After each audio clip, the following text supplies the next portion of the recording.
right, folks. Here we go. All right, I'm having a great little. Oh, God damn it! Follow from. Follow from. Follow from. Don't follow from.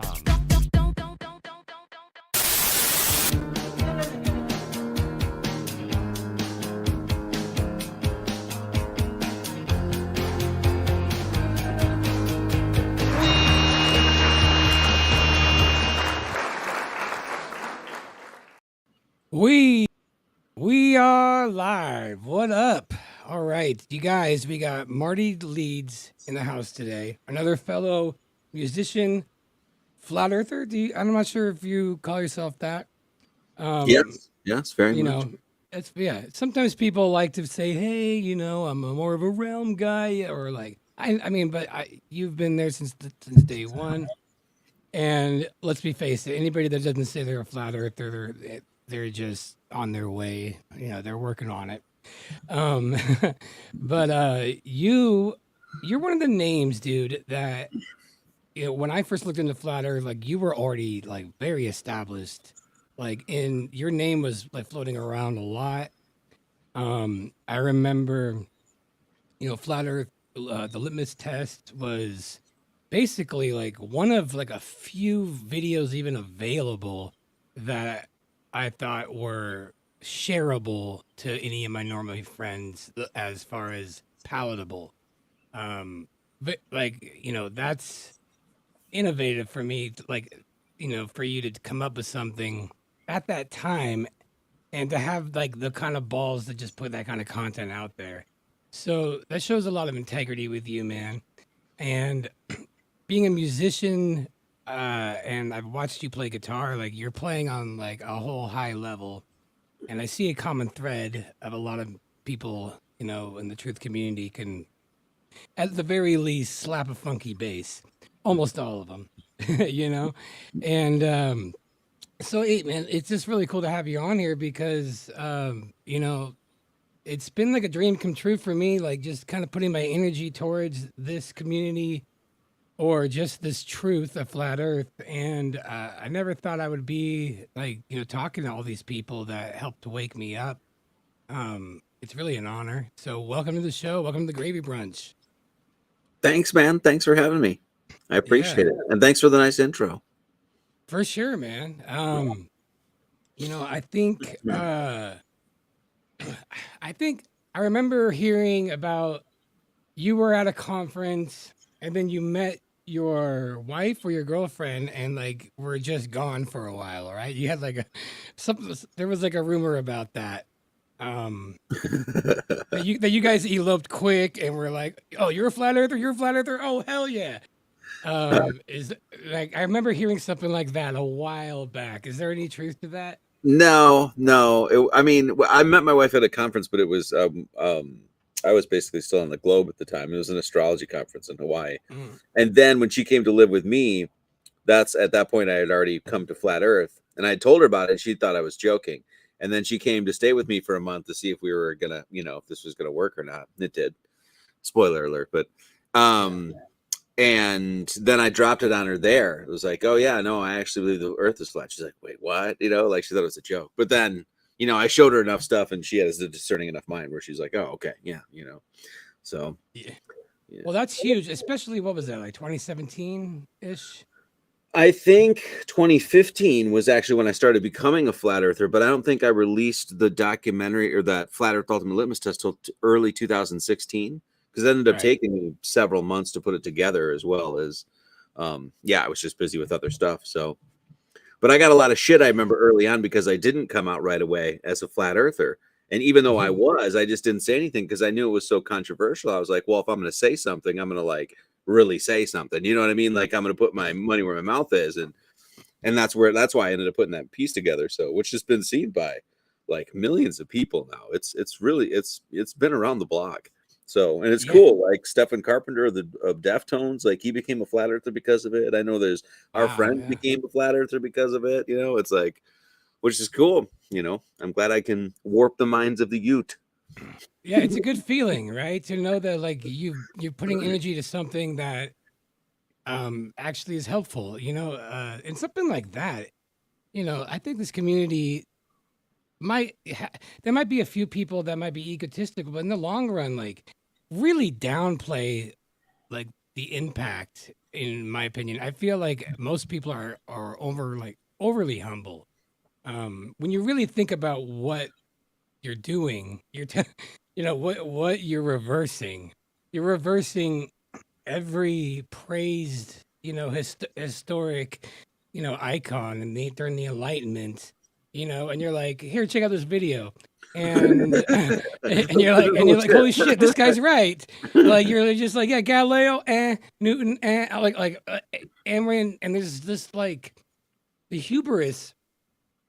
I feel like you have to be a certain breed of person to actually go down this rabbit hole because I don't think you're allowed to see it if you're the type of person who would let that get to your head. And I don't see a lot of people getting it to their head. Honestly, I feel like, well, number one, the community checks people before that happens, but also it just didn't seem like it's an inherent trait. Someone like you, I feel like you're like, oh, cool, I woke people up to a truth. That's pretty much the biggest truth. But you're not gonna walk around like a cult leader. Um, and and I think that's cool, even though like your background kind of looks like you're in like a cult leader thing. Yeah. No, it's just a But yurt. It just is. But yeah, I don't know. I think in general, like, because there's a spiritual component to this. I mean, at least it was for me. I think one of the reasons I got it so quick is that I was already on a spiritual journey. And if a spiritual journey doesn't bring you to some level of humility, then what the fuck are you doing? You know what I mean? So big time. so the one thing that forces, I think, when you become a flat earther, the one thing that's sort of like forced upon you is like, look, there's a creator. There's no getting around that. I mean, I was already there. Like I knew that there was a creator before that, but beyond that, I mean, that's what it does. So that comes with it. Of course, there are, egomaniacs, and you're always going to have that. But in general, it sort of filters out a lot of them. And I mean, I noticed that when I went to like, the Flattoberfests and stuff like that, just in general, most people were pretty cool. The ones, a few that were not, were really sort of the Christians that were trying to push down your throat their literalism and that sort of stuff. But in general, you could pretty much talk to anybody about anything. Like they knew about most conspiracies. They were, if they didn't, they were open to hear about it. And so that's pretty awesome, to be able to walk into a place and just be like, oh, I can just be me. I don't have to like, self-censor and who's going to be offended, and because that's a thing now, so. Oh yeah. Well, obviously, nobody had time for how's the weather conversations. My first meetup, actually, I had no idea what kind of people were going to be there. And when I realized it was just people just like me who were just like, are we real? We were all like at this park and we were like, are we really all here for this? And it was like 30, 40 people. Jaron was there. I'm like, is this really how life is? 40 people meeting up to like recognize the truth this big? Like, this is weird. Yeah. And a couple people there were like, well, I've been a flat earther since the 90s. And I'm like, okay, you're gone. I'm sorry. That's insane. That's insane. I don't know how that's possible. But but for the most part, it was all people that just watched your video, just watched, 200 proofs, just watched the clues, just watched Jaron. And at that time, it was very limited. I mean, there was a lot of stuff, but it wasn't we weren't the best editors at the time, and so it really required a lot of patience for anybody who really wanted to look into it. Like I had a hard time sending videos, like a lot of them, unless they were like really well done like yours. And that was the toughest part. I'm like, man, can somebody here just learn how to like be like a good editor and they know how to like because most people like they're so used to getting the news in like a certain format, and if it looks like something else, they're like, oh well, this is crackpot. And I feel like it's hard for people to see it unless it's like super like polished. So anyways, yeah, especially early on, there wasn't a lot of videos that were digestible. I mean, I know Dubé made a few that were whatever, pretty good, but in general, yeah, it was either I don't know, poorly edited or little like, attacking the audience, that sort of thing. Like I know the Sure. Level film that got some of the criticism for that, just because I know it's a good film or whatever, but kind of coming out and attacking the audience, like, oh, you idiots, you don't believe in flat Earth. It's like, well, that doesn't really help anything, So, No, my I approach was a little know. bit different because that one of the first things I noticed early on was just the divisiveness about it. And I was like, because that to me was because that was one of the things that after the first month, that was almost like this phenomenon. I was like, oh, wow, this is something in and of itself that needs to be addressed, because I could tell it really wasn't about science and it wasn't about the information or anything like that. It was about mind spells, and then people attached to those mind spells through with their image and things like, no, I'm a man of science and I watch Star Wars and Star Trek. You're not going to tell me I'm not on my ball. And that's Right. what it was. It had nothing to do with, oh, there's no fucking curvature or whatever the 1,000 proofs that there are for flat Earth. It wasn't about that. So Right. Yeah. No, but the proofs are easy. It's easy. This isn't hard yeah, stuff. especially at this point now, it's like Yeah. they have Yeah. to I know. bury them because there's so many. It's just outrageous. I think it's funny. People are like, no, I went to public high school. I know a thing or two. And that's really it. It's like when I think Yeah. about it, because like we're taught in public high school how stupid flat Earth is, but we're not really taught why. We're just taught it's stupid and that's it. And so I'm thinking like once I realized I don't know shit, yeah, it was weird, man. And God, going through it at that time, what a gift, but also like it completely like knocked out any kind of sense of um I don't know. I mean it completely humbled me, I think, and it made me I don't know what the word is, but just like get my ego pretty much in check. Pretty hardcore when I'm like, but it was also okay confusing because and I was talking to Alex Michael about it. Like the hardest part for me was like, is this really how I find this out? Like through some weird subset in the internet with these guys? Like, you know what I mean? Because we're not used to like learning these things like in that manner. We're so used to it by authoritative, ways. And I think that was a really tough thing for me to like realize is that, okay, well, if it is a lie, well, then this would be how I would find out. And it would be people like me and you who would be most likely to see it first. It wouldn't be the science people. It wouldn't be, the people that like quote unquote have their shit together. It would be people that are kind of used to, or at least be like okay with being kind of outside the box kind of people their whole lives. Do you agree with that? Well, I mean, look, I'm an occult guy, you know what I mean? So like everything that I researched was stuff that was outside of the purview, you know what I mean, or was like on the Yeah. fringes. So, and I found that to be even before like I got like on the internet and started presenting stuff or writing books and stuff like that. I found that tradition, which was something you had to specifically seek out because no one was handing it to you. No one was even like, look at this, right? So you had to Yeah. seek it out. And then I found so much so much that was worthwhile there, that actually elevated and my learning and everything like that and my direction and stuff like that. In fact, because of my studies in that, one of the things I was doing before I even got to flat Earth was I was going through that process myself. I'm like, I'm not listening to anybody. I'm ripping all of it away. I want to get to the core of like, truth and that sort of thing. And so I was sort of already on that path just because of what I was studying. So it's the most I don't want to say like commonplace, but it's the most like natural thing to find the truth in the fringes because that's where it's really going to be. Yeah. It's not going Oh, to be sure. blasted to you by Neil deGrasse Tyson. It's just not, and we know that now. I mean, I think this has been known a lot throughout history, and we're just sort of waking up to it now. But I mean, all the world's a stage kind of shit. Sure. Oh, So yeah. And I think that's why it was so hard for my friends to be convinced because, all of a sudden one day I'm just the guy that comes over and, we'll it's flat, man. smoke a joint with them, talk about whatever, talk about like the election. And then all of a sudden I'm like, hey, guys, I did some research.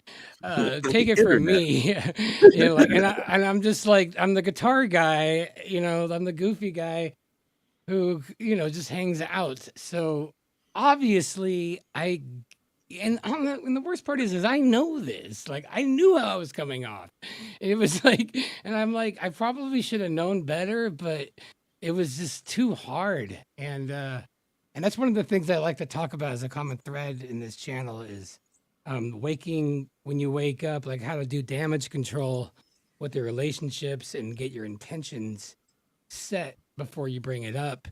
And I know from example, from like history, like I probably could have done it smarter and just had a little bit more empathy for where people are at in their journey and realize how nutty this is, and not get so offended if they like all of a sudden just turn into like, oh, you are crazy, because it's weird how like quickly you're like discredited on this topic.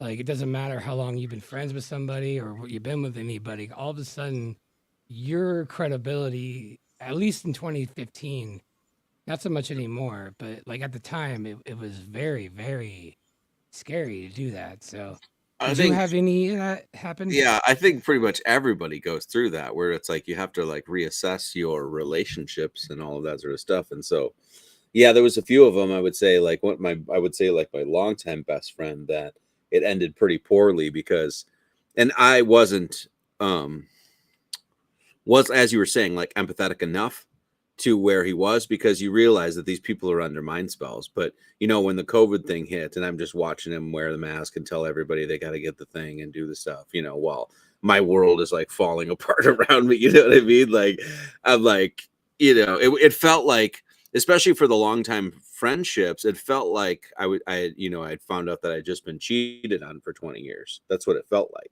to find out like, oh, they want to get the jab and all this other stuff. It's like, dude, weren't we always talking about the fucking man and like Yeah, the machine and the system and stuff, and then here you are just signing up for it. It felt like the biggest betrayal, but then you realize it's just their programming working.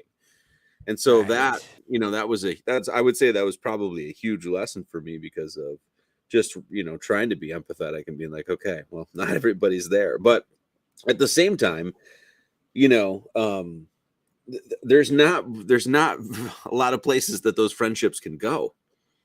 Because as you know, like to go back and talk to literally any of these people now, you can't even talk about the weather. You can't. Like Yeah, I've learned that it's like, okay, well, those are just friendships that have to go, and that's fine because I'm not going to sacrifice who I am and compromise and literally lie in order yeah, to maintain some sort of friendship. So I'm not going to bring up flat Earth or my church or any of the other thousand crazy things that I believe in, not virology and whatever, whatever. Just name them. So I got to that's a a point good where I was just point. like, well, it's too exhausting to try to, play a part all the time. So I'm just not going to do that. And then No, let I the mean chips you're fall where they so may, right. like, so. I mean, that is you. I mean, that's true. Once you become like, it's one thing just to change your ideology and move on, but when you have put so much energy in it, making videos, and that's your way of life. I mean, yeah, that would be like asking somebody to never talk about their job, their career, their passions. Yeah, their That's not a children, friend. yeah, that's not a friend. That's what I mean. Like, and so, and my wife and I just got to a point too where we, especially running the church now, it's like I have no interest in dancing around things. Like, we're gonna tell you what we think. Yeah, This is what I believe. If you can't handle that, that's fine. We'll find somebody that can. And usually the people that you do find, it's like you find out that they're really great people. Like they were saying, like, even in the yeah. flat earth community, all the people that we've gotten to know, like Spicy Sarah, I saw her, she was here, the people we've learned at the church and all, Hmm. bunch of them, just great people. And so it's Trading like, pennies for quarters is what it seems yeah, like. yeah, in one sense, I mean, I miss the friendships and stuff like that, but I don't miss, not being able to talk. It's- Right. Especially since I Yeah. can't shut my mouth, it's like that's a thing. So, Well, yeah. No, I mean, I know that, like, my brother, I love him to death, and he's one of the best people I know, but he couldn't be more normie. And we are like so opposed, but we do have so much in common. And because we're like you know, like he's my brother. Like it took me a while, but we like he knows where I stand on this, but I don't bring it up because we have so much other stuff in common, and it's just not worth it. But like you do have to kind of decide, like, okay, who of my friends is worth doing that for? Like family, it's like inevitable. But I do have some friends that like because I was a musician and because I've been out there and like already like I was already entertaining like David Icke lizard stuff before, and Mhm. my friends didn't like hop on that, but they didn't like disown me like they would a flat earth does. They were just like, oh, okay, that's cool, Crump. And so I already had that going for me. So like some of my friends are like, they just like, okay, that's cool, whatever. They're not, they don't turn foaming at the mouth, but some of them did. Some of them really did, and it was really strange.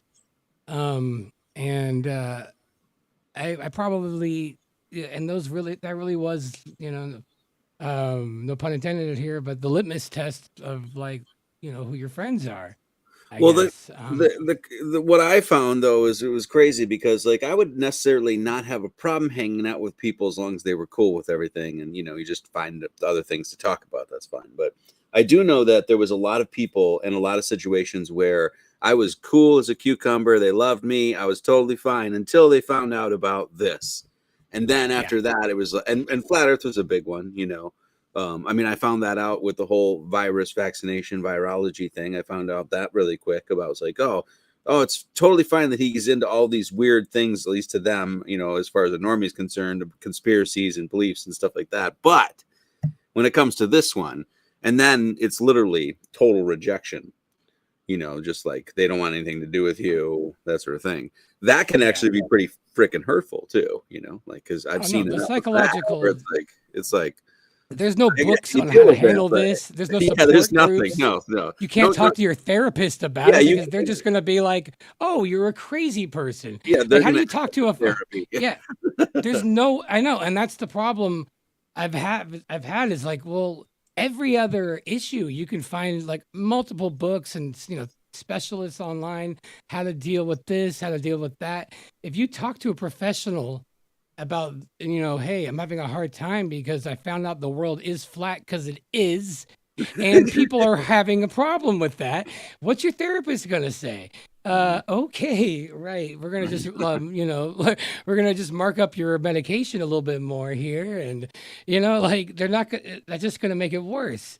So it really does force us, at least this stage, to kind of figure it out on our own. And that's why I like talking about this stuff on my channel, because it's the one thing I feel like truthers don't talk about more. They talk about the truth. They talk about how crazy things are and all this wonderful evidence, and it's great. But and then we say, "Aren't you glad you're a flat earther?" Because now I know that I won't get myocarditis, you know, or That's about it. or what? Yeah, yeah. I mean, that's one thing for sure. That's the best part. But there's I have had people reach out to me saying that their marriage has really, really suffered because of it, and they're in their jobs, and they're, you know, they're not allowed to talk about it with anybody, and I assume it's probably similar to what it felt like being gay in the 50s, you know, like being really worried about let people know, um, you know, and so I assumed like, well, all we need to do is just start having a lot of pride and some parades and having our own month, and July. eventually July is people will, Flat Earth yeah, Month. Yeah. yeah, July, and then people will, then it won't be so taboo. But we got a long way to go. I don't know. I know it's um, interesting. They just did was I think it was Witsit and Professor Dave or something like that. Did you see any of yeah. this? Oh, did you Oh watch yeah, I it? saw that. Oh, Oh okay. I yeah, didn't I watch watched that. Okay. Yeah. They did a poll at one point, somebody had said, and it was like 35-65, so 35% Yeah, of the, which is like 2 years ago, that would have been 10-90, you know what I mean? Or whatever. It's like easily. it's starting to flip. You can see it. People are, you know, and even in the comment sections like Instagram and stuff like that, like they'll show a random video of like whatever, India went to the fucking moon or whatever it is. Like the comment section is just littered with lies, you know, CGI, you know, it's I like know. that's a good thing I to see, know. man. Like I'm, Oh, you know, like huge, go team humanity, huge man. win. Like Dude, a So, huge win. Oh, so different nowadays. So much more easier to talk about. You know, it's crazy you said that poll because Witsit did such a good job that by the end of that debate, those numbers flipped. It was flat 65% and Globe 35. oh, By the end of it, it literally flipped. oh wow, And okay, isn't that crazy? wow. I don't know if it's because more flat earthers hopped on the chat but you know, who knows? But I mean, that was wild because that is not a flat Earth channel, the quartering at all. Yeah. So I Well, don't know. Wild Professor stuff. Dave, Jesus, man, that guy, such a Is, jackass. isn't he such a he's jackass? he's just so insufferable. It's like, I don't I even, know. even if he was right, I'd be like, I don't even care. You're such a piece of shit. Like, you're such an asshole. Like, anyway, He, yeah, no, I know. I couldn't watch it again. I was invited to a breakdown of it, and I'm like, I can't. I don't have the. on the I stomach. just I don't have the stomach. It's too triggering, you know. I think this effort of really trying to convince the proponents of the globe is the last thing we should be doing. I Personally, in think my it's a, opinion. I think it's a huge waste of time. I really do. I would Yeah. say, I mean, people like debate shows. People like that sort of stuff. They like it, but I don't know how much of how good it actually does in general.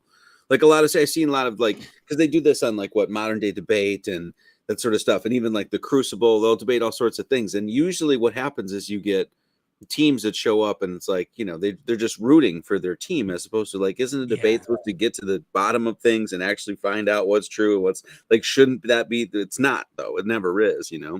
I find a lot of that pretty much pointless. And then you're also giving, I believe it's important to lead with a good and true character while Oh, holding so on to the truth. If you're a hot mess, it doesn't help the cause. That's true. I just want to put up spicy stare thing while you were talking. I didn't mean No, to cut that's you okay. off. No, it's fine. Yeah. Anyway, yeah, and I think a lot of those, when you're just arguing that stuff, what you're really doing is just giving platforms to people that really don't deserve platforms. Like, fight the flat Earth guy. Like, that guy's a fucking joke. Like, you know. So Yeah, what? So I some know. random dude on the internet thinks it's a globe. So what? So why give him a platform all the time? Like, I think it's a waste of time. I just do. That's just my take. Yeah.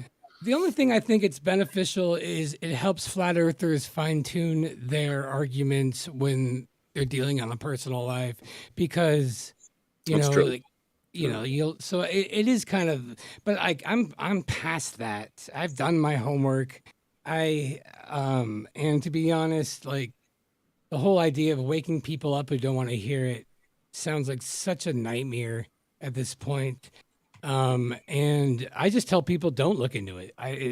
Whenever it's brought up, I'm like, you don't want to look into it. Don't look into it. Don't research it. Like just don't do Reverse it. Like, psychology, is that what you're doing? yeah, that's right. Like, don't follow Crumb. Don't research flat Earth. It's not for you. But honestly, like the reason why people get so triggered by it is like you said, it's not like it's hard. It's not like the facts are so easy to digest, but on an inherent level, they know how much that changes their lives. They know how much that's going to change their relationships, and so they can't explain that, so they just do the best they can to just shove it away. And I do get that. Well, I'm a this gets to like the spiritual thing, because any of this stuff, it goes for any of this stuff, because if you accept any of this stuff and actually start looking into it, then what it does is it requires you to turn the mirror on yourself and do a lot of self-reflection of your own life. How much bullshit did you get fed? How much are lies? That forces you to open a lot of doors that a lot of people don't want to open because they're just freaking frightening to them. They're scary. It's like, I don't yeah know. That's an unknown world that, as far as we know, for a lot of people, there isn't a, that's why they call it the rabbit hole. There isn't some end you get to, and it's like, da, da, da, da, we got to the palace. So you open those doors and go down that rabbit hole. It's like, it's big and dark and scary and long. And, I always said, if you don't go into those, if you don't go down the rabbit hole with a sense of divine light with you, you're going to get lost. And that's yeah what people see. And so I get it, what people don't want to go down those roads, But at the same time, it's like the world that we live in now, because things are getting so crazy, dark and twisted, and it's like forcing people to, because people are like, well, the normal world that I was living in that I was fine with is no longer available to me now. So then it sort Yeah. of forces people to be like, okay, what the fuck's going on? You know? Oh So yeah, I think COVID probably did more for flat Earth than anything, to be honest. I, Even though like that wasn't my favorite way to get there, but I think it did. That's just my theory. What do you think? yeah, I mean, when COVID happened, I said they overstepped their bounds. That's what they did. Overplayed their card. Yeah, Yeah, it was like they tried to do too much at once, and that was going to have an effect. I think it is. Isn't to say that we're, you know, whatever. There's still lots of normies out there. I get it and that sort of thing, but it woke a lot of people up because it was just so much like, what is this? Like, what is going on here? None of this is making sense, you know? So, yeah, I know. And the ones that still are holding on to that, it blows my mind. And but it just comes down to like I had the time. I'm a musician.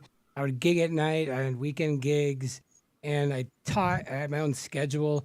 So what and I didn't have a boss, and I didn't have a staff of people like that I had to worry about.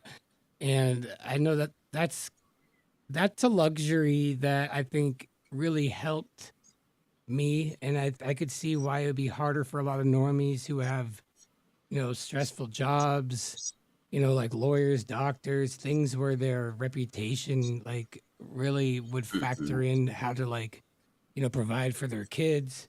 And that's so I don't know what it's like from there. So I try to understand that. And I think really what it comes down to is they'll become flat earthers when the news tells them it's okay. And because they just don't have the capacity to stop to think for themselves at this point. They just need like the water cooler. I saw the headline on the newspaper today. Let's talk about that. I'm well informed. I saw the cover of the L.A. Times. It says this, mhm. and that's really it. And um, yeah, God, it's wild, that's man. just such a boring life, you know? Like, I couldn't agree more. And that's the one prerequisite I noticed every flat earther has is that we were already like going down the rabbit hole, going up the staircase of truth. And I haven't found anybody who's been like, oh, I think 9/11 like was box cutters and and dudes in terrorists. I caves. think yeah, I think the moon landing is real. I think Oswald killed JFK. I think the Federal Reserve is public. And the world is flat. Like show me one person who hasn't like, done the stepping stones. It would be amazing, but I think it's more and more likely to happen though. After COVID, to expedite that. Who knows, man? It's such a gift though, like to be alive during this specific awakening because it's not something that anybody in history I don't think has ever been able to experience to this extreme. Even if somebody went globe or flat to globe in the past, they never would have had the access to all of this information and so it's such a gift to like experience it when I did, in my mid 30s when my like cognitive, ability is at its peak. I'm not like too young to be naive. I'm not too old to be like too indoctrinated. And as you are, so I look at the whole experience as a beautiful gift. Um, that is really just unique to us. So that's I try to look at the silver linings of all this. I don't know. It's really weird to be at sort of ground zero with a lot of it because yeah, I mean, I don't even think about it now because like you said, it's like I've already gone through it, so I'm just sort of like, for me, it's like, okay, so we know the Earth is flat. Now what? What does that mean? What does that say for us as humans? That sort of stuff. But and so I've already been through it. But yeah, to look back and think that people are like, that was 10 years ago now. Basically, it's like going on 10 years ago, really, right? And to think that there are people that are literally just today waking up to it, it's like it's kind of a unique thing because yeah, it was just sort of a I don't know Yeah, such a weird time, man. But it was cool too. I mean, you know, yeah. No, I I'm a felt better so man alive. for it, for sure. I mean, the more you come to truth, as hard as it may be to swallow and deal with, and all the all the BS they have to deal with as far as losing friends and stuff like that. I don't know. It's all worth it. That's what I would say. I Because I think it couldn't even was worth imagine it. if I was still a lost little soul. I mean, Mm-mm. I could have been jabbed up. I could be dead now or something. So it's like, Exactly. so, Exactly. That was I remember when the whole thing went down. There were truthers on in other categories that were buying it, but not flat earthers. Not from the start. We were no. just like, isn't this great that we know this is bullshit? And this was like in January of 2020 when they showed the people just going like falling in China. And we're like, no, no, no. But that also was like the hardest part too, because everybody fell for it. So it was like I felt like it was like reliving trauma of flat Earth, like all over again. Like it was like 4 years ago. I'm like, I found out about flat Earth, but no one else is seeing it. And I'm like, this is maddening. And then yeah, with COVID, I'm like, this is like this is just a repeat. No, I'm like in a looping hell here almost. Because people that started seeing it, it was at a time when they had a support system. But the first like 3 months, 4 months, I couldn't say anything about it on Facebook. I couldn't. I just, people were just like, "Oh, you're selfish and you're gonna kill grandmas." I'm like, "What? What?" And I don't know. It's just funny. It's all over now, but yeah, maybe that's Until why the Flat next Earth came one. about. Until the next one. I swear to God, if people fall for it again after this, I'm done. I'm literally done. I'm done with this. I'm done with everything. I'm out. I'm done trying. I'll keep the conversations light. I'm just only gonna talk about the weather. I don't know. Let's move on to I want to can you tell me a little bit about the Gnostic Church and what you've been doing, how long you've been doing that, and what you kind of focus on? Well, we're basically like a church academy, basically sort of like a mystery school kind of thing. And we teach we do Bible study. And so we do, a service every Sunday, and we do like intense Bible study, but it's done through the mystical arts and like the 7 classic liberal arts. You know what I mean? So it's basically done and picks out the astrology, astronomy, if you will, the mathematics, the symbolism of it, that sort of stuff. How you find the stories cross culturally. Our approach to the Bible is definitely like it'd be a Gnostic approach or whatever, but it's basically very symbolic and that sort of stuff. So What is and Gnostic exactly? Like, can you define what do you mean? I mean, I've heard the term, I've heard it kind of explained. it I'd love to basic hear how you explain it.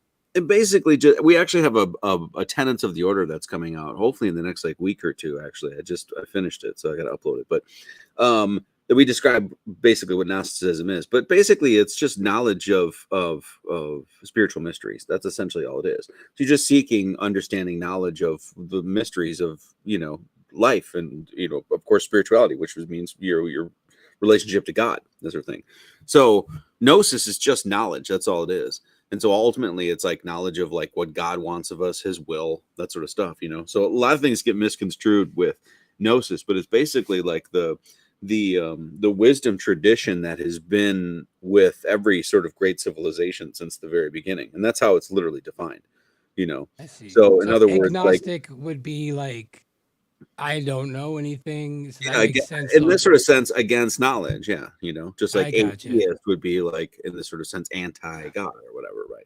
Theism. So Right. I used to call myself agnostic, and in a way, like to the definition that I thought it was, I sort of am, because I don't claim to know things, but I am always in search for it. But yeah, that term has always just seemed like a cop out for atheists who don't want to hop on board with that. Um, but so like that's interesting you say that. That makes so much more sense that Gnostic means wisdom and knowledge, as opposed to um something more arbitrary that I kind of thought of. Yeah, I Um, mean, there's a lot of baggage that gets put along on with Gnosticism, especially modern. People think like demiurge and everything's a simulation and a trap and stuff like that, and that's really not what Gnosticism or Gnosis is. And is really ever supposed to be. So yeah, we just sort of teach the genuine article with that sort of stuff, and yeah, so we focus on the mystery school teachings and that sort of mhm, stuff. So we just go through the Bible and show what it's actually means. I mean, I don't know how else to say yeah, it because the churches have no clue. I mean, we say this all the time, but the churches have no idea what that book is all about and what it's really supposed to be saying. And it's 100% astrological, and most churches refute astrology. So that's a huge fundamental issue right there. But their wake up to this sort of stuff is going to have to come just like a flat earth wake up. It's going to be one of those things that once you figure it out, it completely changes the faith. I mean, it's a paradigm shifting sort of thing to your worldview, just like flat earth or just like virology or whatever it is. It's like you realize, oh, yeah, all of this stuff that we've been taught has been taught incorrectly and is you could even go so far as to say is purposefully wrong.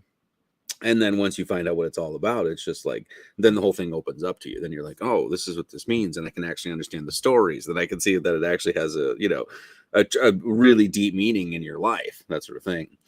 So yeah.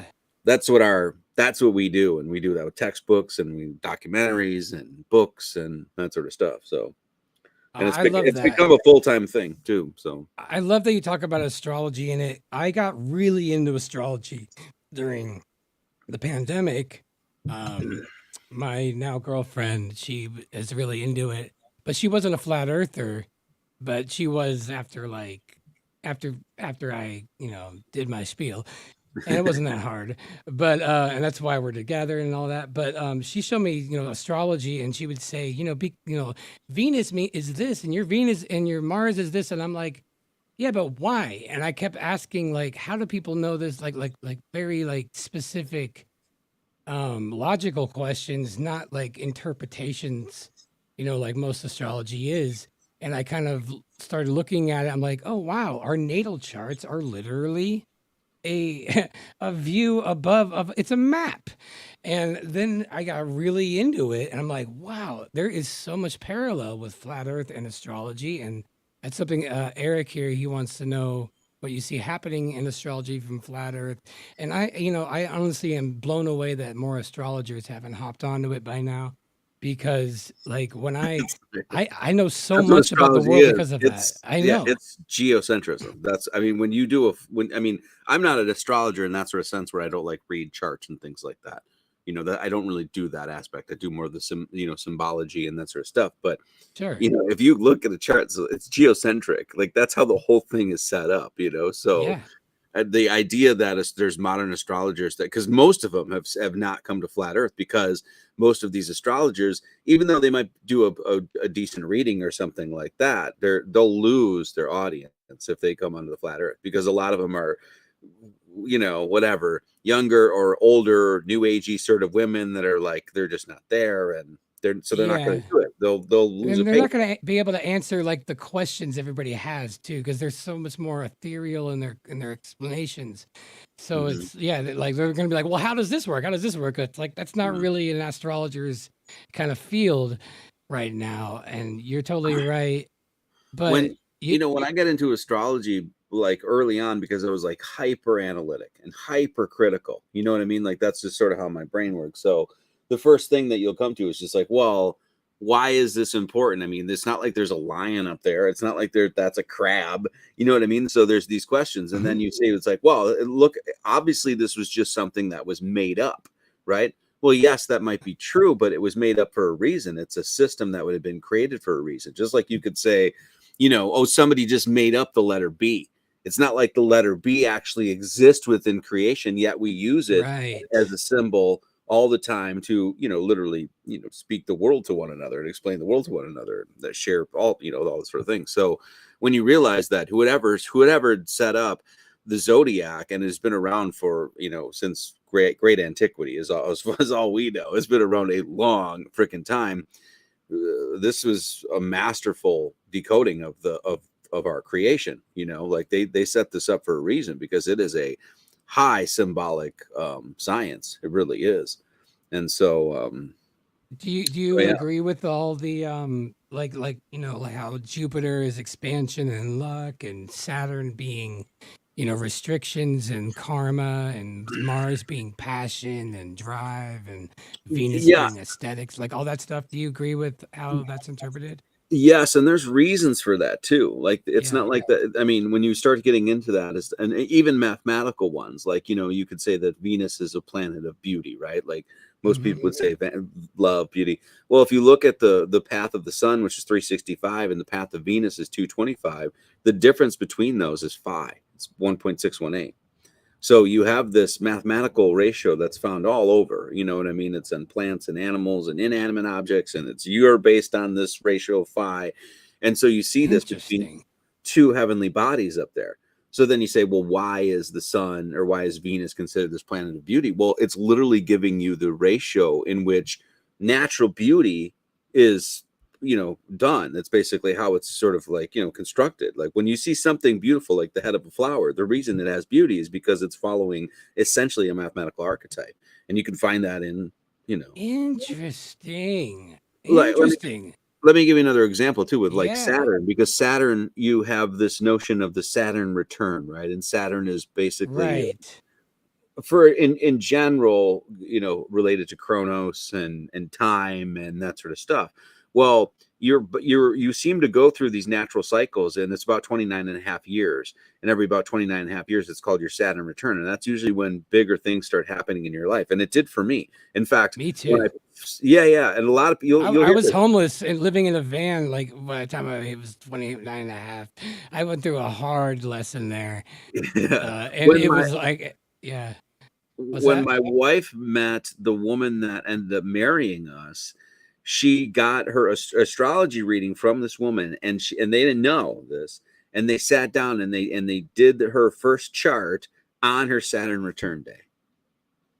Really? Yeah, like it's so here she yeah, like really trippy, really trippy shit. Anyway, Oh, so when I wow. That first makes started sense. getting yeah, I mean, I started getting into like occult stuff, I would say, started reading that literature and all of that sort of stuff, maybe like 27, 28. But it really started, pedal to the metal around my Saturn return, which is usually given that roughly a year and a half around that time. So there's a lot to be said for that sort of stuff. It's not like, there are these sort of patterns that do exist microcosmically, and people of the past just understood it macrocosmically.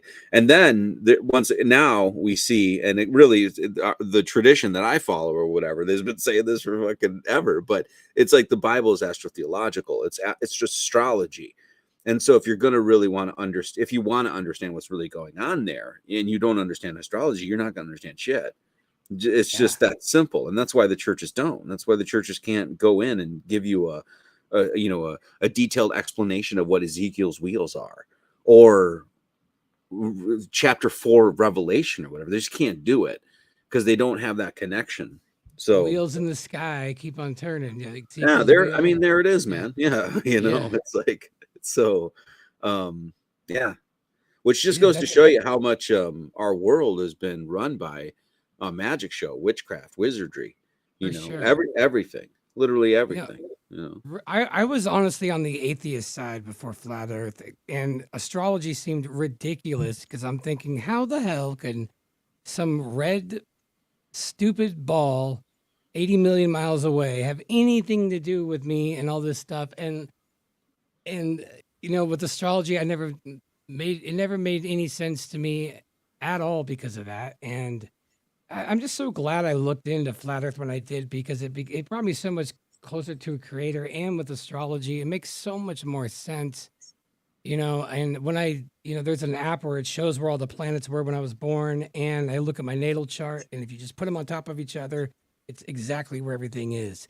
I know for a fact I'm like living in I live right on my Jupiter line, astrocartography, and that's it also conjunct my MC, which is cool. So I'm in a good place, and all this kind of stuff. Like it's wild. It's just right there, and when I look at some of the transits I've had in the past, it just completely matches exactly what was going on when you really look at the interpretations. It's Yeah, wild. the flat Earth thing too is it's like, before, like you were saying, it's like, oh, it's a globe, it's like millions of miles away, and then you realize it's like, well, no, they're not. So there's, the sun is very Yeah. close, and so is the moon, and so are those stars. So the idea of them just even in a vicinity sort of way, it's like having an effect on you. And so it's not that far fetched or whatever. I remember when I Yeah. was hiking, I was in, where was I? The Wyoming. I forget what the wilderness is called there, but I was hiking up those mountains, Wind Rivers, and I was with my friend at the time, and we were at like 12,500 feet, and this was way before flat Earth, like I knew anything about it. And we were up there at night. It was like crystal clear night, super cold, so everything was really clear, and the sky, the Milky Way, was like right fucking there. I mean, like it felt like it was like half a football field away. You know what I mean? And it was like, because we were literally that much closer to it. And it's stuck with me in my head so much because it was just so right there. Then when I came to flat Earth, I was like, no, it's because it literally was, man. I was It was. literally that much closer, and once again, when you come to flat Earth and then you think back in your life on those moments, you're like, oh, geez, it's one of Yeah. those things where you're My like, senses were right. I yeah, wasn't, like, oh, I I should was have been listening to gaslit. myself. Yeah, like, yeah, I know. It's so true. There's nobody can tell me that the sun looks bigger than the thing that we're on. Like that is not a normal way of looking at that thing. The fact that people think that like anybody 2,000 years ago, like we're just figured that out. It's so stupid. I don't know how they did it, but um so hey, okay, astrology. Okay. Can I try to guess what you are? I don't know. I'm getting better at that. sure, Based off of okay. you'll probably get it right. Yeah, well, okay, if you are a leader of a church, it's very likely that you have some Sagittarius in you or Aquarius is my Aquarius, guess. Or Aquarius, yeah. Aquarius, sun sign in Aquarius. There you go. Sun sign in Aquarius. All right. Yeah, Okay. Let's see if I can guess your moon. What year were you born? You mind if I ask? the 79. 79, Aquarius. All right. So, um, you seem like you're very meticulous. I'm gonna go with a Virgo moon. Is that a guess? Is that a good No, guess? Aries moon. I'm Aries moon. pretty hot headed. Damn, Yeah, dude, yeah. you are a firecracker. You're gonna get I some shit am. I done. am. I know. Yeah, That's that's it, it, dude. Yeah. dude. Aries When my moon when my people. wife actually read my chart for the first time, she's like, "Oh, that makes sense." The funny thing about astrology too is when I really early on, I remember I forget whose house I was at or whatever, but somebody had that book, "The Lost Language of Birthdays" by, I think his name is Gary Goldschneider. I want to say is what his name, or Goldschmidt, something like that. Anyway, way early on, wasn't even thinking of any of this stuff whatsoever, and I just pick up this book and I start thumbing through it, and I go to my birthday, January 31st, and I read the page, and I remember reading it, and I was like, holy shit, like this is me to a T, you Yeah. know? And so then my critical, highly analytical mind immediately was like, all right, I'm going to check out some, 10 of the other pages. And I read through them, and like none of them described me at all. And I remember at that moment too, I was like, how weird is that? Like, that's not just coincidental, because it was like everything, like, short temper. You like to write songs that are wordy, like Yeah. literally, Yeah. that's what it was. And I'm like, holy great. Okay. Anyway. No, mine does too. Mine does too. I have a Pisces moon, so it's like, yeah, you need to like take days off of and living in your fantasy. And I'm like, I do.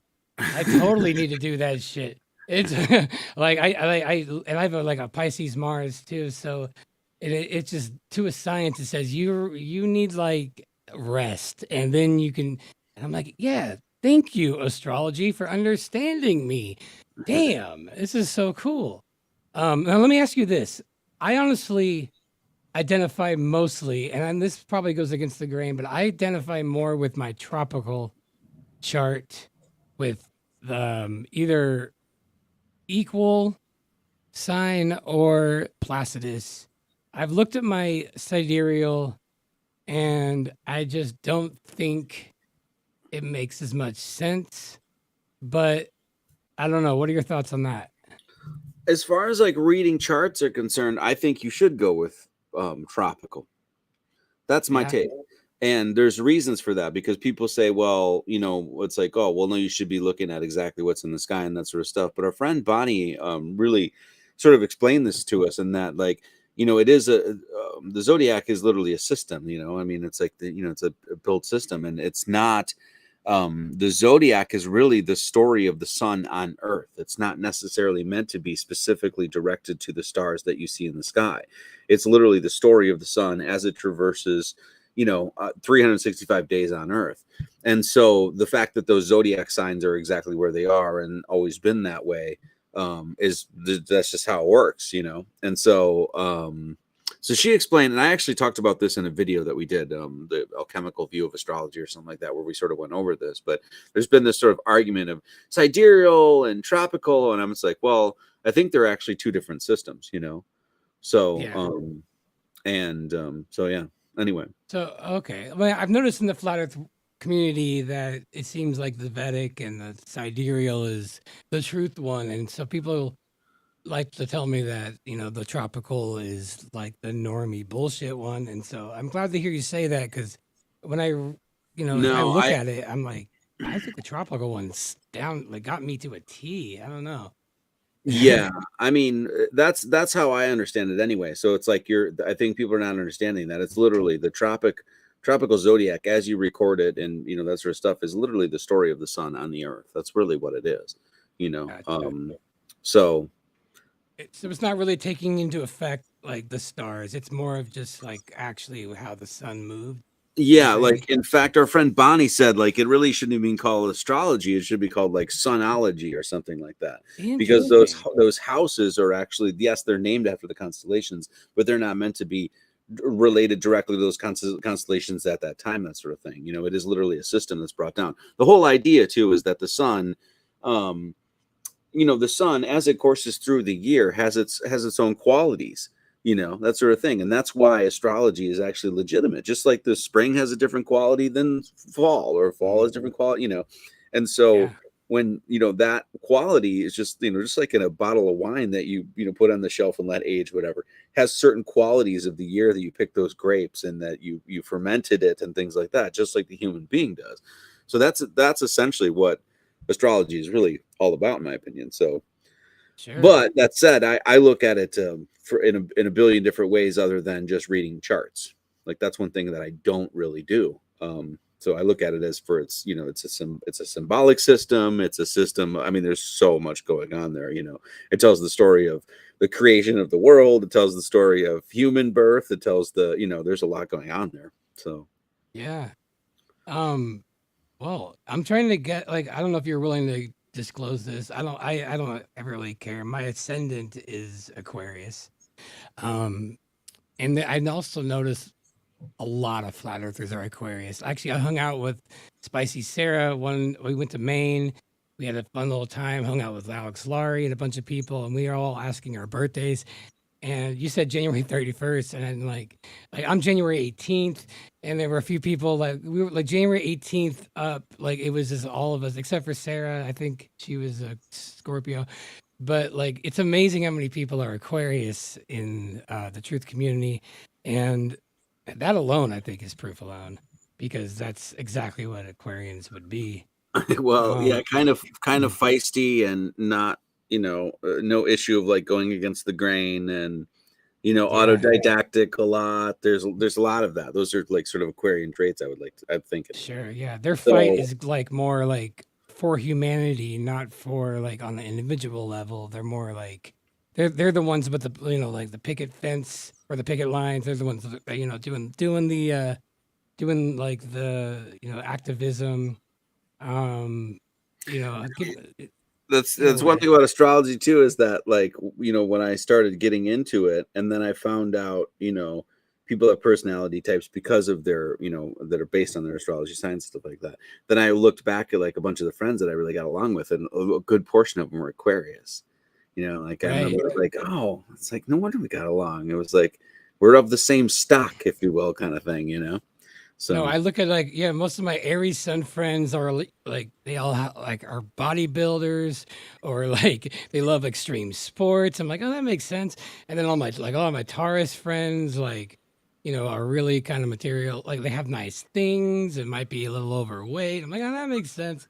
And all my Gemini friends are like super talkative, and almost too talkative. I'm like, oh, that makes sense. I can do the whole thing. And then like a lot of my Leo friends have like a lot of pride. It's like my Virgo friends are neat freaks. And the Virgo one really got to me because when I realized like Virgos are so specific, it's like they love to make lists and like you'll never see them unorganized unless they're like hoarders, and it's like the opposite. But like it's rare to see messy Virgos. I don't know, and that one really, when I was trying to debunk all these things, I'm like that one stuck out the most.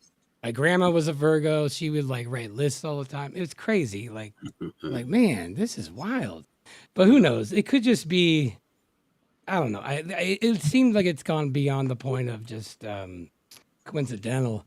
Um, my next question, is kind of about that because we talked a little bit like a year or so ago. I kind of obnoxiously made a comment during your presentation about 432, and I felt bad about that, but I didn't know because at the time I'm like, I was going down that rabbit hole, and I'm like, this, I don't get it. I don't get what's going on because I don't know what, like, the length of a second to really make this all make sense. It seems like that's a common thing. Like, what is the length of a second? They say online it's like some something about like I don't know, like the cesium atom at times at a billionth power or something. It doesn't even, and that seems strange to me. And you mentioned something about time that the during that it went all over my head, but it sounded like you did your research on that. I was wondering if you can kind of elaborate on like what is time. Well, I mean, this gets into the subject of horology because that's like an entire subject of studying time, like just like a horoscope is based on Horus, that sort of stuff. It's all based on the sun. So the sun is the thing that dictates every single calendar, dictates every single clock. It really does because the sun, when the sun rises, that's when it's day, and when it sets, that's when it's night. So everything is dictated by the sun. And so the time itself is completely is created by the sun in this sort of sense, right? Meaning that like the only reason that you mark a day and then mark the next day is because the sun rises on the horizon at a certain time, So when you map that, you can actually map this with your hands. This is the thing that most people don't know. It's actually taught in like Boy Scouts and shit like that back in the day. They don't teach in school anymore, but if you put your hand out to the horizon, your four fingers like this. Once again, this shows like proportionality of the human being to the cosmos, like it shows the perfection of the creation in this sort of sense, right? So if you put your hand out to the horizon, what your hand will make proportionate to you, doesn't matter how tall or whatever it is you are, will be an hour on the horizon. Okay, so this would be like an hour, 2 hours, 3 hours, 4 hours, and you can map this, and it's actually, it's like hand, yeah. So when this is an hour, which is 15 degrees of the sun rising, right? Now it's a little bit different on the horizon itself because it goes through so much water vapor and it sometimes looks bigger and that sort of stuff. But in general, this totally works, which actually gives these segments to be 15-minute segments. So 15 minutes, 15 minutes, 15 minutes, 15 minutes, So the reason I'm showing this is that the sexagesimal system, which is the system that where you get the second, the minute, and then ultimately the 24 hours, that actually is something that comes from our hands, because this is sexagesimal, 15 minutes, 15 minutes, 15 minutes, and 15 minutes. So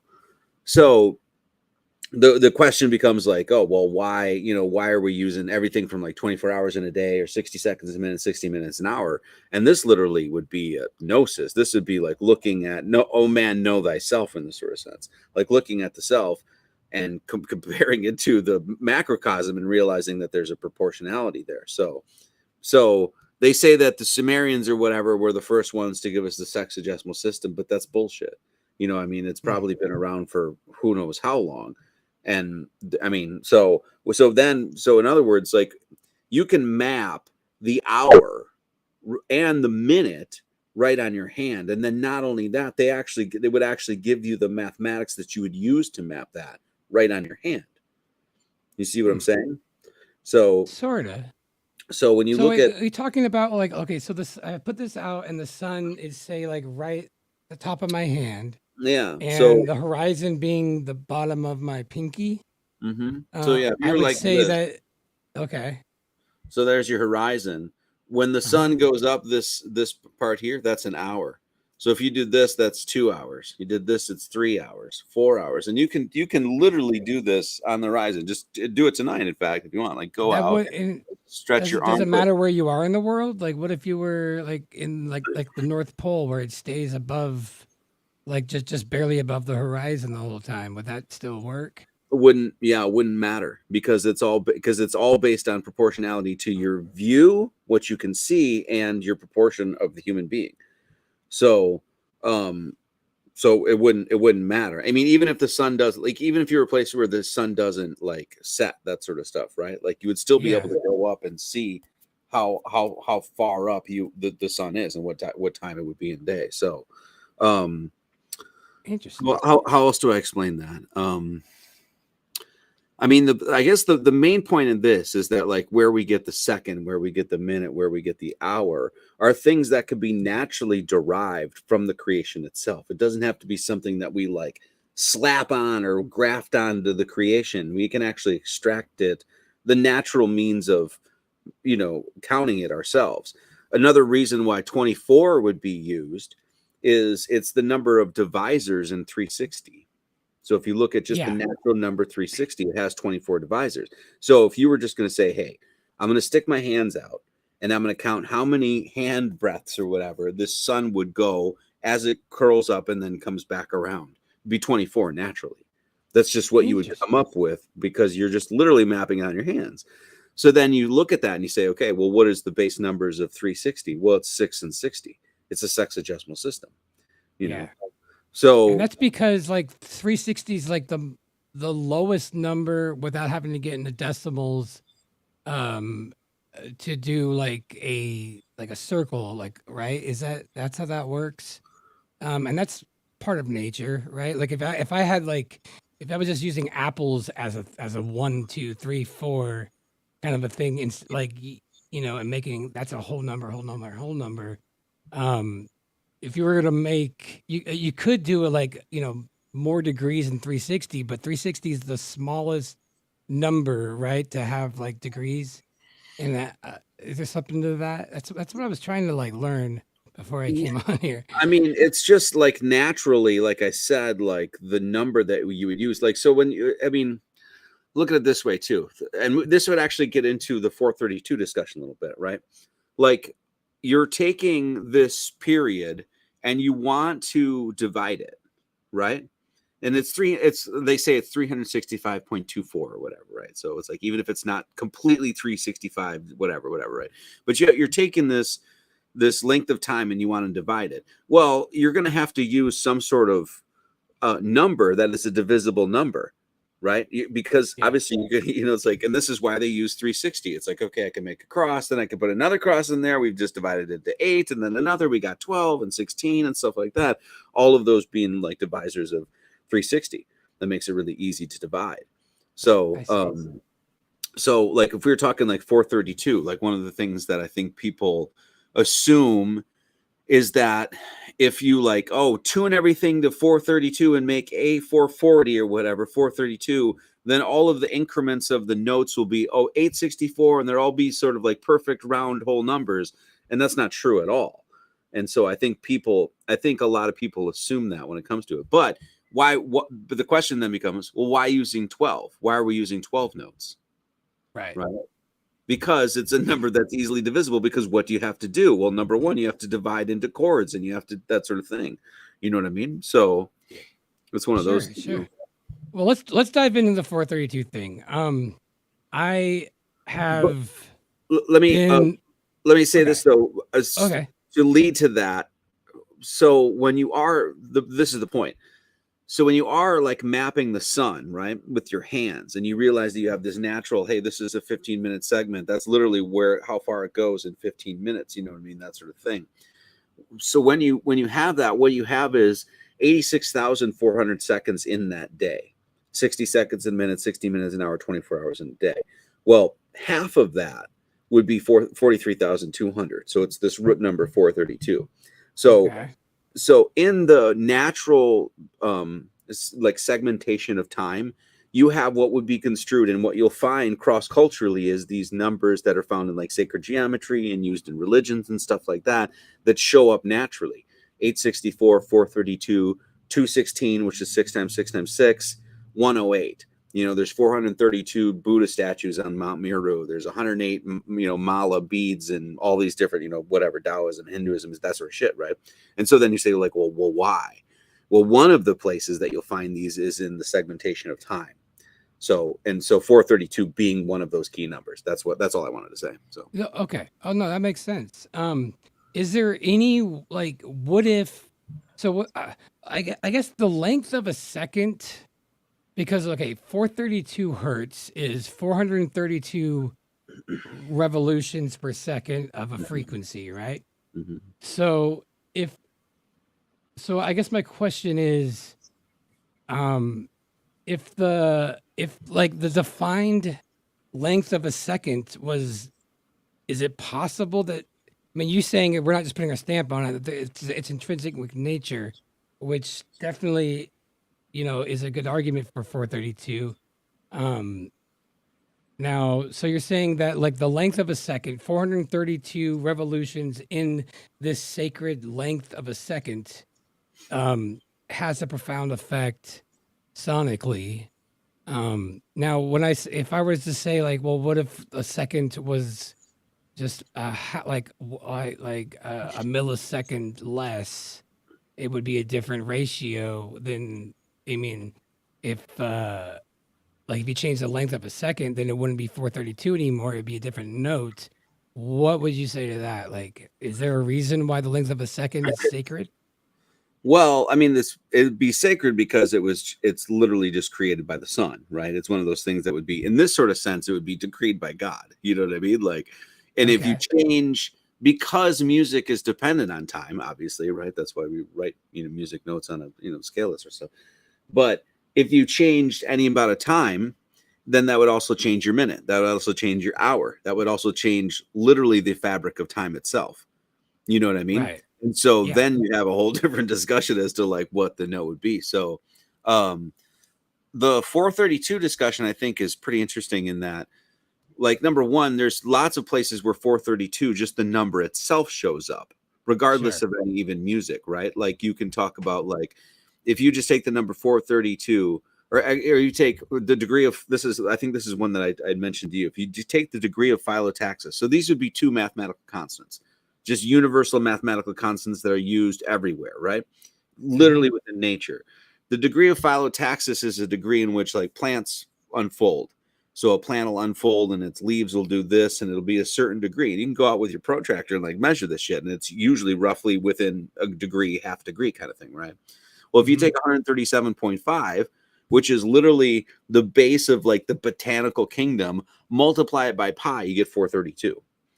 So Okay. just two natural, you know what I mean? Like, and you just, it shows up. So another place you'll find this is, of course, in the pair of dice, or like the die, the cube, which is once again in just a natural geometric form. I mean, it's like salt crystals form into cubes, that sort of thing. All based on 360 once again. The degrees of the two cubes would be 4,320. So you have this number 432 showing up in numerous places, whether that's like, segmenting of time, the botanical kingdom, literally fundamental geometry, that sort of stuff. So now when I heard 432, I was pretty much like you. I didn't change to 432 for a long time, just because I was like, well, it doesn't really matter, because you could make a 528 or something, right? It depends on, you know what I'm saying? Like, you could just move this whole thing down and it might Yeah. sound nicer or rounder or better, that sort of stuff. And so for me, for the first like year, I did not tune to 432 at all. I just left it at 440, just because I was like, well, it really shouldn't matter. But the thing that got me was that when I actually tuned to 432 and started singing with it, I found for some reason it was so much easier to sing. Like, and I have a really difficult time hitting notes, and it wasn't just because I've tuned down a half step too, you know. Yeah. I was gonna say like usually it's easier on the voice. if If it's a little bit lower. Yes. So, but Um, I've tuned down a half step, like a whole half step too. And for some reason, I don't know, just this is my experience of it. It just seemed like it was really easier to hit the notes in 432. It's like finding them vocally. Because I'm not a very Gotcha. strong vocalist. Like I don't have a good range and I don't hit notes that well, that sort of stuff. But so that was one thing that I noticed. And that's one actually probably the fundamental reason I tune to 432 now. Has much less to Okay. do with even the number or the somatics, because that's a thing too. You know, as far as I know, the somatics behind 432 as opposed to 440 are pretty legitimate. You know, where it's kind of I've a seen stuff on that. Yes. I just okay. So where I kind of get lost is I totally understand if somatics of 432 looks better. Where I think, and I just want to give a little clarification to the audience that when we're talking about 440 and 432, we're talking about this one note, not like everything else. So, like, even if I change this to 432, it's this one note sounds like this. Very similar, but slightly lower. It's 440, and then here's 430. That's 432. So, um, if it's one note that we're talking about, I completely am on. I totally understand it. Where I get lost is taking this idea of like beautiful, like sacred geometry and math, and applying it to musical theory, and mostly just because when you have it, when you take 440, every note, then every note, if you go to 432, every single note will go down 8 hertz, every single one. So the only one that's really 440 to 432 is this one note. And that is a better mathematical thing, but other notes now in the 432 equal temperament system will look less. And so I haven't seen how, um, I guess my point is that the way what our ears hear, what humans like to hear, isn't necessarily what looks good on cymatics Mhm. and math. Like in fact, if I was to like change this to say, um, let's if I change the temperament to like just intonation, and I'm gonna do that real quick. This is when two notes together are perfect, like like the frequencies are perfect. If I just do, there's no like Mhm. weighing going on. Those are perfect, and that's just the perfect fifth. The problem with that is if I play a song, I mean, it starts to get a little off. And so when we've been using temperament, we basically have it set up so everything is slightly out of tune to just But so we can kind of have consistency, right? yeah, Like yeah. that, and that makes sense to me. But when we're using equal temperament, we're physically pulling every note down 8 hertz. And I totally get the somatics of one note, and I'm glad that like it's awesome to have one note look better on a somatic scale. But I also have to say that I would imagine not all of them are looking better on a somatic scale, and I would think it's pretty random. And I'm sure some on 440 would probably have ones that look better. Like I'm sure I don't know for example, but like E in 440 might look better. I'm not sure what the number is, but there are mathematically, you know, y- I guess solfeggio ones in 440 as well. So changing it to 432, you're changing everything. And my question to you is why? What's the benefit there? I'm trying. Well, I'm trying to understand that. I would think that the experiment that you would have to do, I think, is because we were saying, like, because you don't have when you place. I think the thing that people don't understand is that you're placing 12 notes over this like this musical, um, what what do I want to say? Basically a big vibration. When you place those 12 notes, as you're saying, you have to like shift them a little bit here and there in order for it to sound good together. Correct. So Yeah. I think the thing that people are assuming, and I agree with you, I think this is incorrect, but that they're assuming that you place 432 there and then all of a sudden everything else is like harmonious, right? Like every other Right. note, if you played it on semantics, would be like harmonious or something. I think the experiment that you would have to do is actually look at every single note or the main chords in 432 and 440 and then actually look at them semantically, you know? So like I said, my reason for 432 was really just because I genuinely liked the sound of it better. Like for some reason, my ears just like, and like I said, I've tuned all the way down, even like a whole step where it makes it easier to sing. And it wasn't that. It was like, I don't know. It just sounded richer to me. I understand. And I noticed also because I did a few videos where they played a song in like 440 and then 432. And even after that, I was like, 432 just sounds richer to me. It really does. So, Is it possible? Is it possible that in contrast, anything slightly lower is just easier on the ears? And let me give an example here. I mean, yeah, maybe. Can I play a little bit and see maybe for the audience? Because I'm trying to get to the bottom of this. I argue with Laurie all the time, and I'm just trying to find out if there's something very like measurably different, or if it's something. So here's for okay. So I'm gonna do. All right, here's 440. Let's do like I don't know.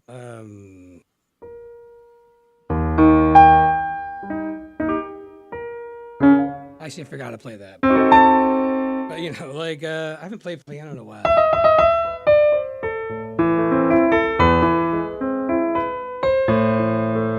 You got 440. I'm gonna do like a bunch of different ones. Here's like go way down now. Try like 410 or something. Okay, so here's like Baroque 415.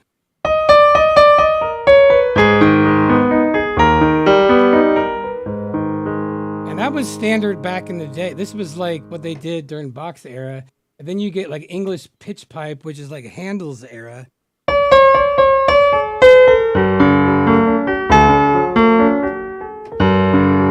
In that range. Mm-hmm. And I feel like my ears tend to just like when I'm mixing music, louder to me sounds like I've compressed it good, or like I think it's better, but it's an illusion.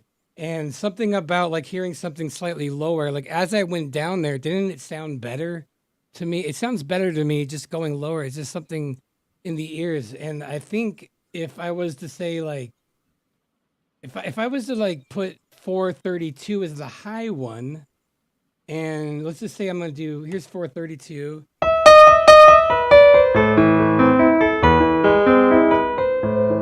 And now I'm going to do, here's 4, so that's 8 hertz down. So here's 423.2.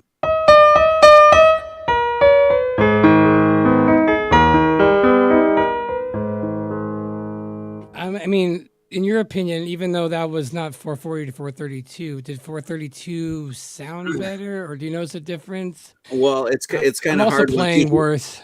It's also hard too. Like once you hear, a bunch of different ones, you end up getting like ear fatigue. It's just like, what did I just kind of hear? So that's another reason why I didn't at first. I was just kind of like, like I said, I was like 440 because I was just kind of like. Because I see all the same issues that you do, I mean, there are lots of things to be said about the number 432 itself, independently of music, like I said. But as far as like, because people are just like hell bent on the 432 thing. I mean, I've never even done a video on it or anything like that. As far as like, just because there are issues with it, and people are assuming a lot of things. But yeah, I mean, ever since I've tuned to it, I've kept it there, The only issue is like trying to learn songs and stuff like that, because most is in 440. So then you tune to 440 to learn the song. And then which is my kind biggest problem is I have an accordion here. I can't play along to 432. My harmonicas will sound out of tune. There's so many instruments that cause problems. So Mhm. my whole thing is like, Harmonicas if suck I, anyway, though. So that's a good point. But no, I guess I fucking want to. bullshit I'm instruments. looking for. I'm really trying to find like a reason for me to make that change, because there's so many things that kind of shift. Like I'm trying to. Okay, so if I look up, I'm looking up 432 numbers. And in 432, you got oh shit. Hold on. There are a lot of good numbers in 442. Like I think there's more solfeggio numbers in the 440 chart.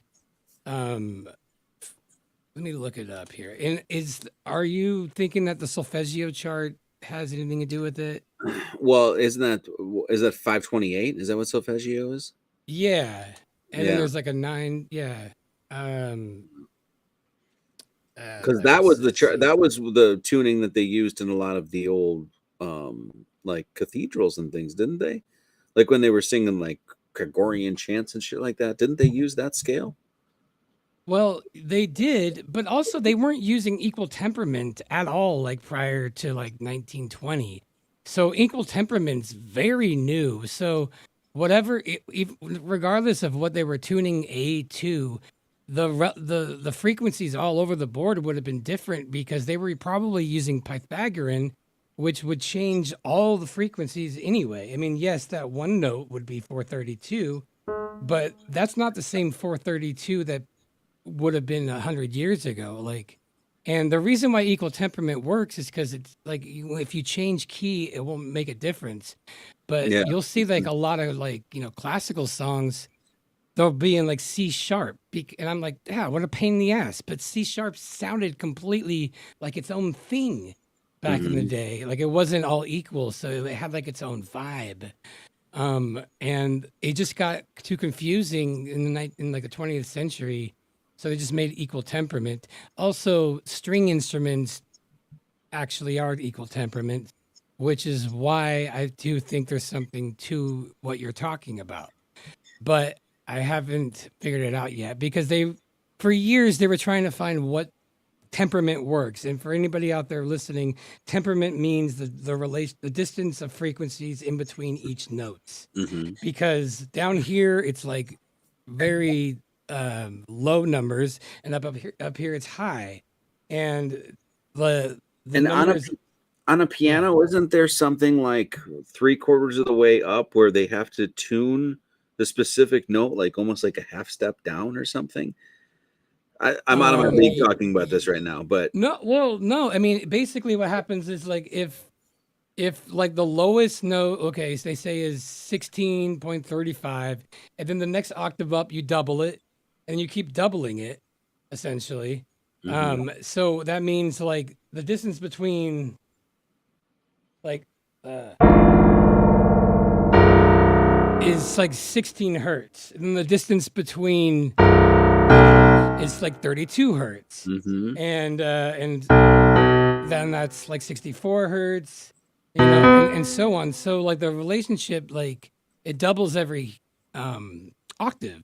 So what happens is like the distance between the ones way up here, there's a lot more frequent, there's a lot different, more frequency numbers are changing.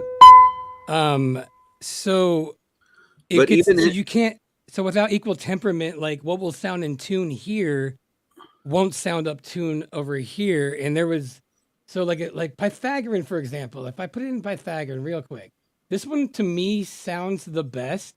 It's just not something like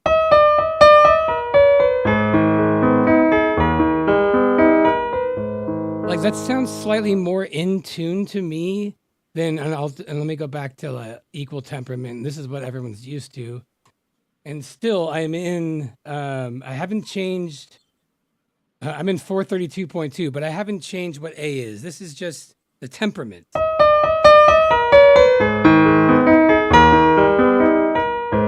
It sounds a little more harsh to me, and the reason and that's because yeah, Pythagorean temperament, meaning the relationships between them, they were like, well, hey, this C and this E flat like sounds so much better if you just slightly change it. It's not just like the equal amounts, because That's like right now, our music is slightly out of tune just out of convenience using these temperament scales. That's what I was saying. Like, so if you go from 432 and you go up an octave to 864, it isn't to say that that's actually going to be 864. It could be like 864.3 or something, right? Because you have to tune it a little bit in order for it to make correct. Well, it depends, because if you're using the equal temperament, then it would stay the same. If you just doubled it, it would just be a different ratio.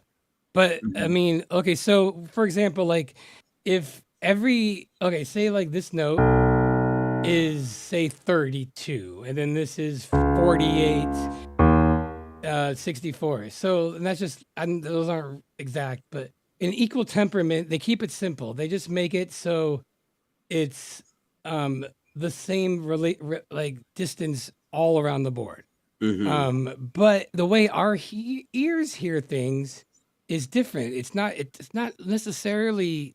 It seems like it doesn't give a fuck about math or semantics. It seems like what our ears want to hear are different. Like the relationship between certain notes,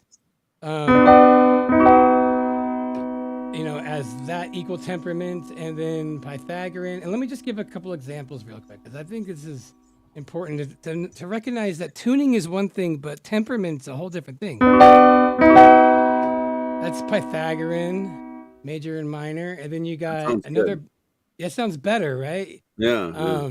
Yeah. Yeah. Here's another one that's called let's see here. Let's do Broadwood Best is what this one's called. Little different. Some of these don't work, but they do work if you like play them in a different octave. Just intonation, and that works great up there, but like starts to get a little wonky when you go up there. So what I mean is that like when we're changing it to 440 to 432, I feel like we're still in this like bondage of equal temperament all around. And yes, that one note 440 to 432 might look better semantically, but I feel like all the notes are kind of just like they're just kind of like filler, because just for convenience, and there's really no way to get. It's really hard to like get that like sacred kind of thing from it without changing the intonation. And that's kind of where I'm stopped at this argument, because um if it was up to me, I would do, honestly, what I think sounds the best is 426 in Pythagorean, when I've tried a bunch out and I'm like, this is my favorite. But that's Mhm. just after like an hour of my ears. So, like, eventually you can't trust your ears. So I don't Well, know. that's the thing. Like, if you ever been in the recording studio, it's like they call it like ear fatigue. Because after Sure. you hear a mixed for an hour or two, it's like you can't even distinguish. If the guitar is too loud or the bass needs to be turned down or whatever. You know what I mean? And Oh, I so know. for most, because I totally agree with you. Because most people, if like you played a concert in 440 and you played one in 432, they might, probably going to be able to tell the difference. But if somebody went to that concert and just listened to a 440, it's not like they're going to complain. You know what I mean? Like, No, no, it's still no. going to be a great conference. It's like, Yeah. so yeah. And I mean, and most of even the bands that I listen to now, they're all still tuned to four. I mean, you just went and saw Derek Trucks. He tunes to 440. That guy freaking Sure. slayed. Oh So yeah. I totally get it. Now, Yeah. if you heard Not like a 440 after 432 hearing purist or 448, something, but what's that? what if you heard 448 and then it was like, now here's 440? You're going to be like, that's much better. Like, it's possible. It's Honestly, possible. it is. I mean, and as you're saying, there's been different tunings throughout time, so there's nothing saying that. But Yeah. I yeah, think just in everything you're general, saying I mathematically and cymatically is completely right on board. I just, I struggle with like applying all that knowledge and wisdom and putting it into musical theory and what our ears perceive as good, I haven't found any good, like, anything besides, it's more an inherent thing, which is valid. I You totally respect that. And you wonder, like, when, because a lot of these cathedrals that we go into and stuff like that, they're clearly built for sound, right? I mhm, mean, even like speaking of like somatics, when you look at like the stained glass windows and stuff like that that are on the facades of these things, it's like it looks exactly like a somatic sort of thing. And then you go in there and they're just clearly built for sound. Like we went to this one in Germany and it's just this big dome. What's it called? Independence Hall or something like that. I forget what it's called, but you just go into the place and it's like you can go whoa like that, and you can hear whoa like throughout the whole damn thing. You can just the smallest little pipsqueak. yeah. And so you wonder, like, what tuning did they use when they were building this stuff? Was there something specific that they were going for? Were they, was this solfeggio? Was this, you know what I mean? So, Well, I've heard the solfeggio stuff, and honestly, when I put in the solfeggio numbers, it didn't seem to work. It sounded very, very wonky. dissonant. So yeah, that's what I mean. Is that like I don't know. I'm just trying to. I just don't think just because it creates a beautiful cymatic, meaning like those two cymatics will sound really good together. I Oh know they yeah. look really good on their own, but I don't think I don't see any information about that being, that there go this and this will sound good together, because musical theory seems to be a little different than what looks good on like a sand plate. And music isn't just like in somatics. Usually what you do is like you are tuning to a note, so you're just like like that. Well, that's not music. Hmm. Music is Yeah, sways and swells and going up to the note. I mean, that's what makes you a good guitar player, is like to be able to sure. bend into something, so you actually get your Especially with the play. slide, yeah. Yeah, There's yeah, no right. point. What's the difference here? Yeah, or a stand up or a fretless bass, like, yeah, Yeah, so you actually get your enjoyment and pleasure out of the ebbs and flows of the music. I mean, it's just like when a jam band or whatever, it's like they get into that place where it's like almost a chaos, and then they bring you out of the chaos. Well, the chaos right, was part of and into the order was part of the reason that you liked it in the first place. So sure, I think you're totally right. Like it's not just like, well, I'm playing a note here and it gives me a good somatic effect, so therefore whatever. I think the real profound thing is just the fact that sound actually does form, does actually create form. That actually says something, I think, about the nature of sound and in general, and how it's used in the creation. But no, I totally agree yeah, with you. I mean, even if you have a note here that's beautifully somatic and then another one here, well, if you're playing A and D flat or something like that and they don't go together, well, it doesn't matter how beautiful they're going to look geometrically. If you're smashing them right, together, it's like, Y- so right, yeah. and like Like if like we're I said, doing I think like I think that's the biggest misconception that I think people have, because it just sounds sexy. Like, oh, yeah, 432, that means every note I hit is just going to be this beautiful somatic pattern, and that's not the case at all. So, but right. No, I mean that one note will look better, but also other notes, if we're using equal temperament, will have to like have negative effects too, because unless we go in and do like a temperament where it's very unique and specific to each note to make sure each one of them is closest to that, that wouldn't work with equal temperament. And that's what all music does now. mhm. Because it's locked in with equal temperament. Every note would have to equally go down. If we were talking like 432 and some other kind of looser temperament where we can, do each note on an own frequency basis, I think there'd be some definite arguments there, honestly, that can be explained more than like how we feel. But I've heard many people talk about this, and I completely understand where you're at, especially as a singer. But I can't rule out that it's just easier, or I like it better because singing high sucks, and in any kind of Yes, it like, does. yeah, it's hard. And so like if it alleviates slightly little, Mhm. tension, like it might, I can't rule out that it's just my brain tricking with me. Well, So with the Pythagoras thing too is that that guy was, I mean, whether he was even real or not, like whatever, right? History is a Yeah, damn I mystery, know. but right, like, I know. but Yeah. obviously the legend that he is real in this sort of sense, right?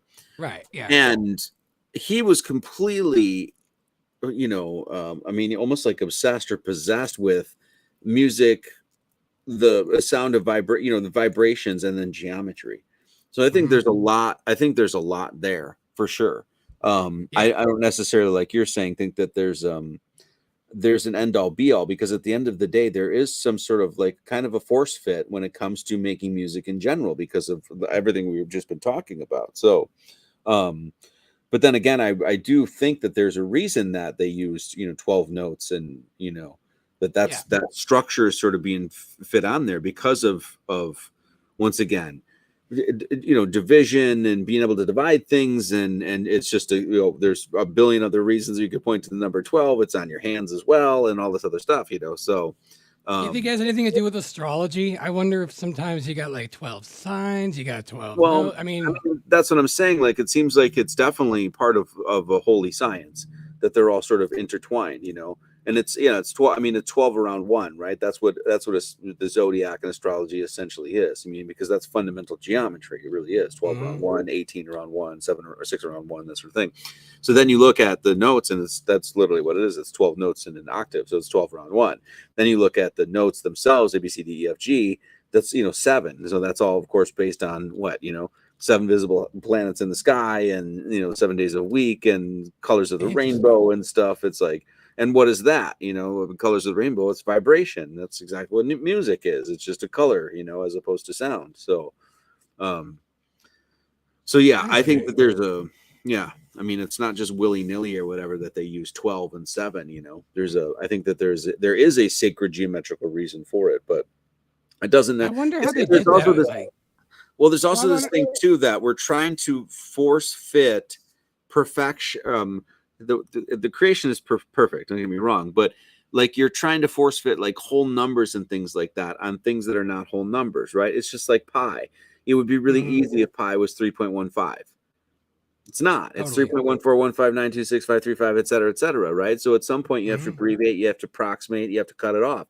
So there is a little fudge work, even in basic geometry. And that has nothing to do with music or, specifically. It literally has to do with axioms and mathematical constants that you have to abbreviate in order to use. You just do. So I think there's a little bit of that when it comes to the creation. Like, there's a little bit of fudge work. And that has a lot to do with the fact that everything is flowing. We're always in a, nothing is static. Everything is moving, and there's an impermanence and that sort of stuff that goes on here. So it's almost like with whole numbers and perfect geometry, you're trying to force this perfect static thing onto a world that's not static. You know what I Yeah. mean? It's moving and Yeah. it's fluid and that sort of thing. So Yeah. Yeah. No, I noticed that. Like, we really like numbers that are whole and it feels nice and tight and clean. And that just might just be like a more of a preference, even though it looks right. Yeah, it does seem to think. I do see some loose um, correlations in that, meaning that, like, like the easier or simpler it is to divide is somehow like more divine, but and like a decimal point is the devil. bad. The devil, yeah, but it's really just like because it's confusing me more. I want it to be easy, damn it. Yeah. Um, but I don't know. It's interesting to think about that. I think what you talked about, the length of a second, that really clarified a lot for me because I always just assumed the length of a second alone, like if that's like a dispute, if that's just something that is decided on, then 432 wouldn't make a difference.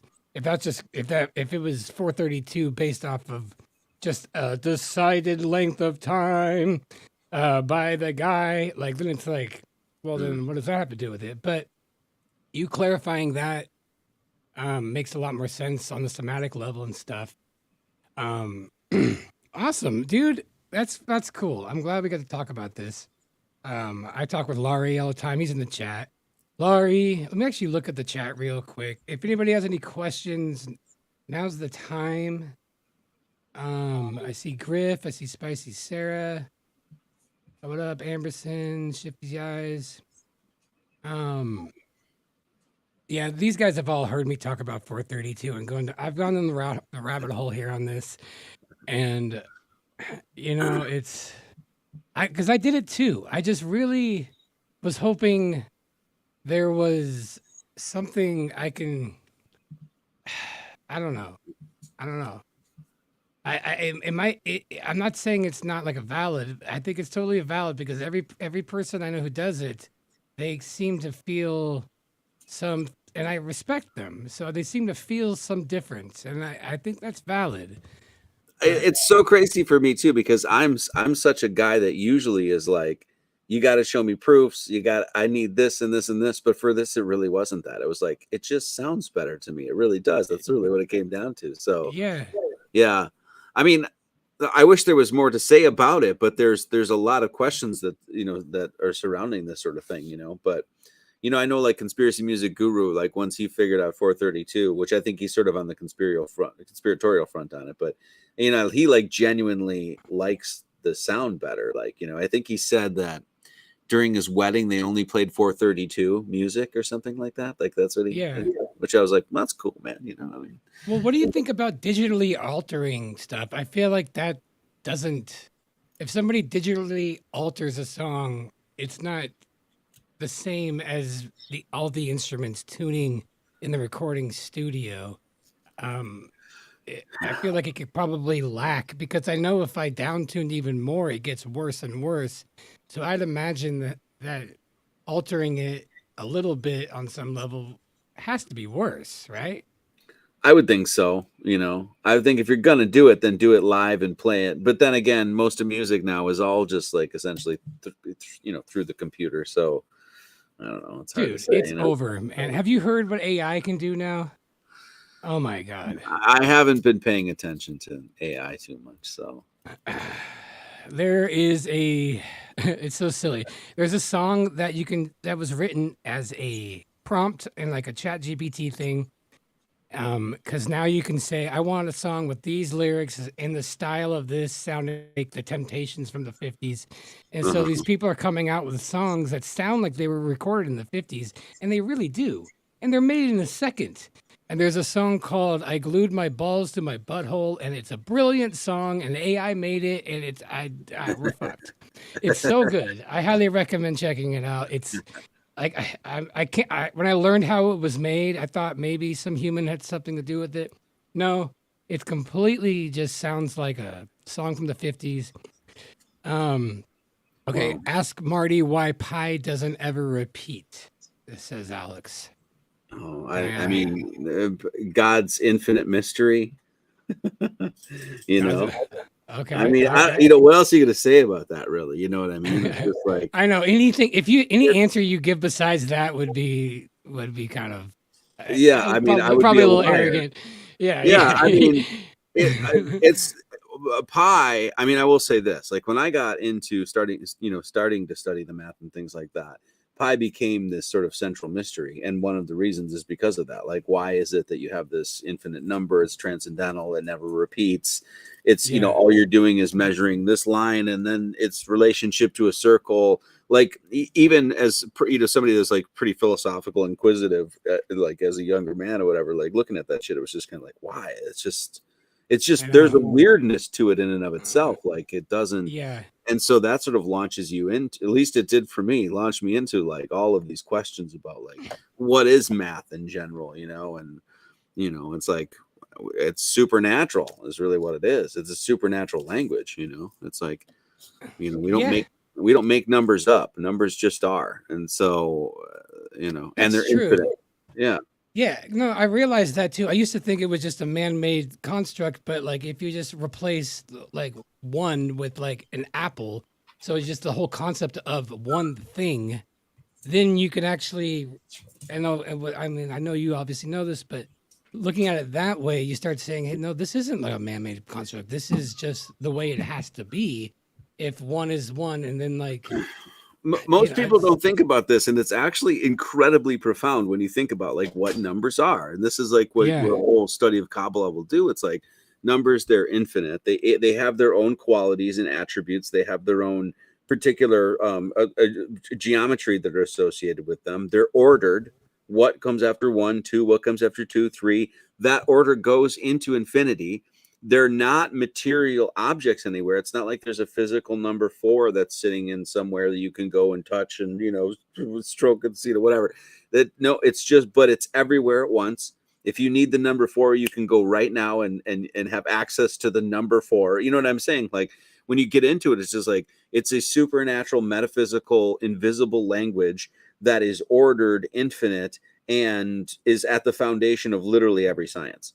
Like even music, even arts, it's at the foundation of it, because you can't, all right, 1, 2, 3, 4. What did you just do? You counted.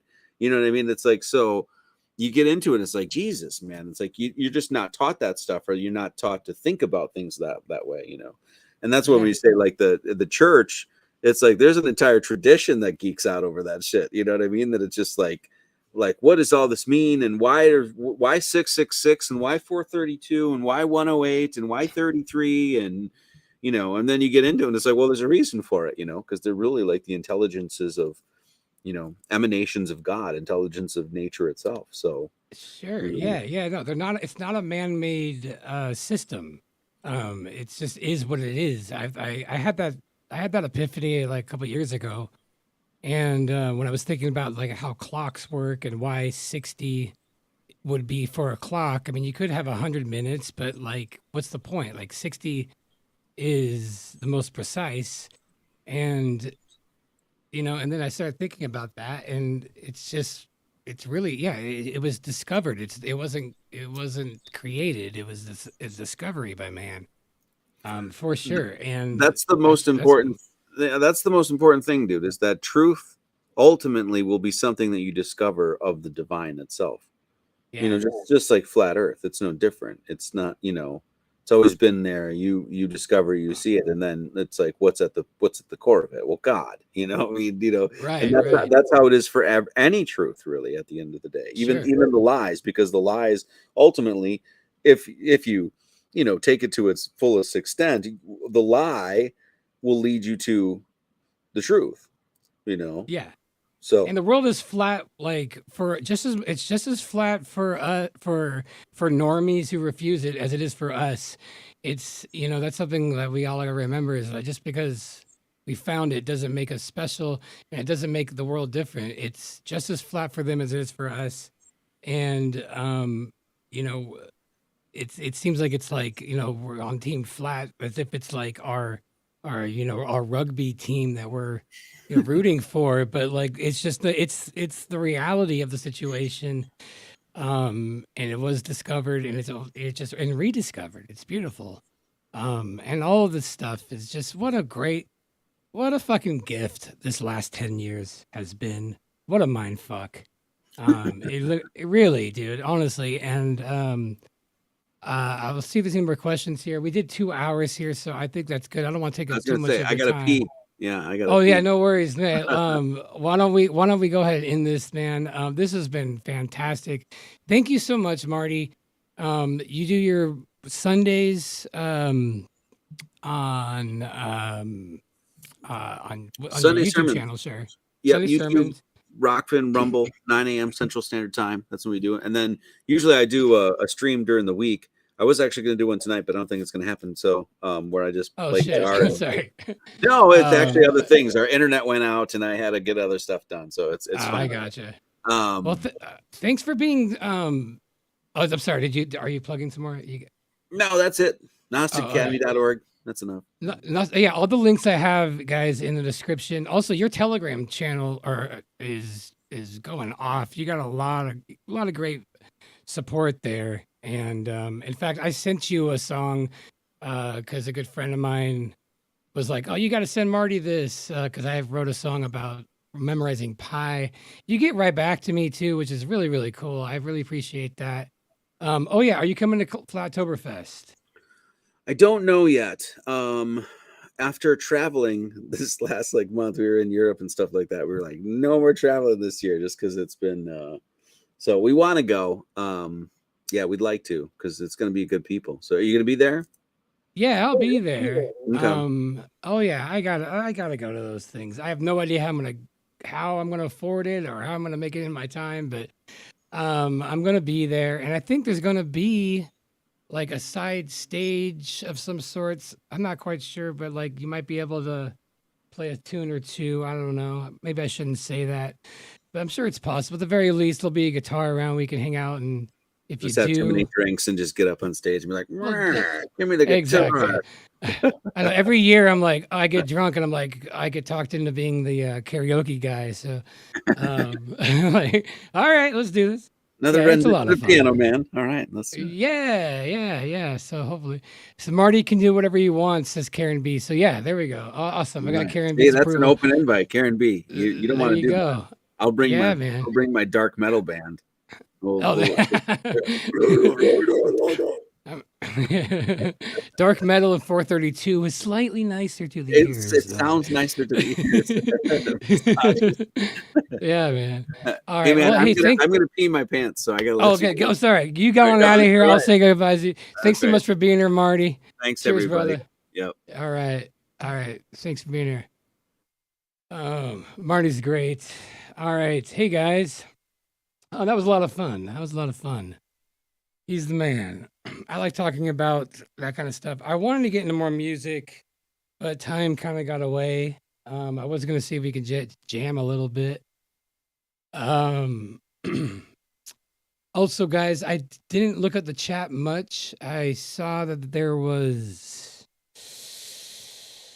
someone was gifting some memberships, which is cool. I wanted to say thank you. And I don't see any super chats, but that's okay. If you guys do want to support, that's awesome. There's a link down below for my Ko-fi. But yeah, man, I'm definitely gonna be at the Oktoberfest, Flattoberfest. It's my favorite time of the year. What up, Melodome? Welcome. I'll hang out with you guys for a little bit. No reason to get off soon. So the consensus is still out on the 432 thing. I honestly like if I'm gonna go about changing everything, I'm gonna change temperament. That's personally my call. I honestly think the tuning doesn't matter as much as the temperament. And can I just get like a show of hands? If you guys understand what I mean by that, give me a 1, and if not, give me a 2. I feel like this is where I lose people on is temperament, the distance in between notes of frequencies.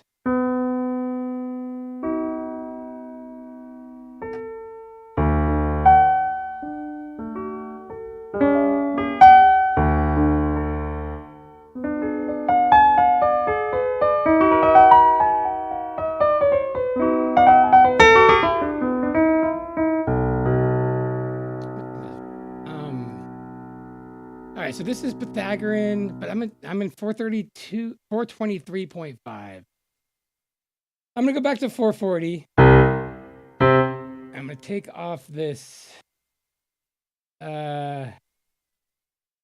reverb. Where are you? Where's your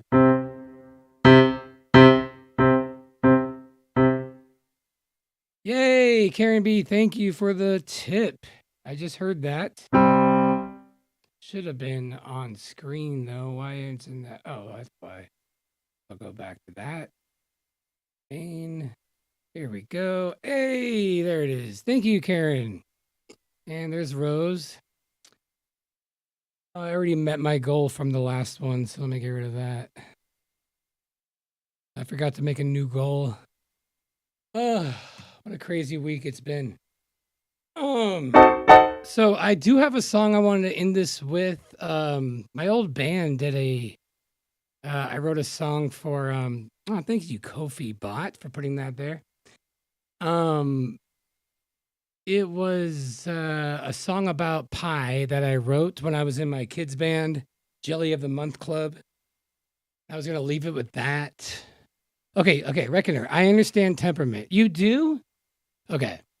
I just heard about a 500 something hertz that purifies water. Yeah, that is something cool. That frequencies do have its own effects. Like one thing I didn't understand was microwave frequency 2.4 gigahertz. The reason why your routers also are 2.4 gigahertz is because that's a trademarked, patented, like owned frequency. That's, every frequency has to have like a like a license to do anything with it. That's why radio bands have their own frequency. So the same frequency that microwaves use is also the Wi-Fi, just out of convenience. It's weird that like certain specific frequencies do things. But as far as music goes, I don't know.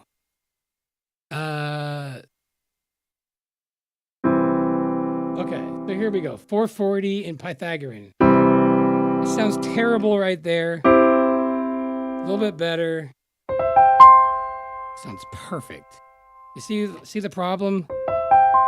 So this is what people were trying to do for a long time was they didn't like equal temperament because it sounded slightly out of tune all around. They wanted to make it it's beautiful, but it's getting a little weirder. So I don't know. It's a rabbit hole that I just haven't. I can't get behind. I support, but I'm not going to be somebody that does it at 432. Luckily for me, I have a program to change it to 432 if I ever need to like lay down tracks for somebody who wants that. But typical studios would struggle doing that. So I see the problems that it can cause in music compared to provable benefits.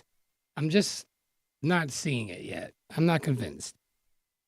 But and also the whole argument about Hitler changing it.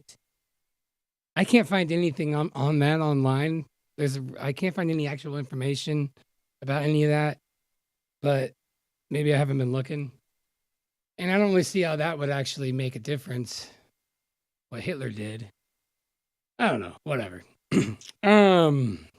Let's see. I'll read some of these. I don't feel like getting off quite yet. I'm enjoying hanging out with you guys. You'll love it too, Thunder Chicken. But there's a flatter song called Armstrongian Rhapsody. It's on YouTube. You're gonna love it. Oh, dope. I gotta check that out. Santana, that Satana frequency.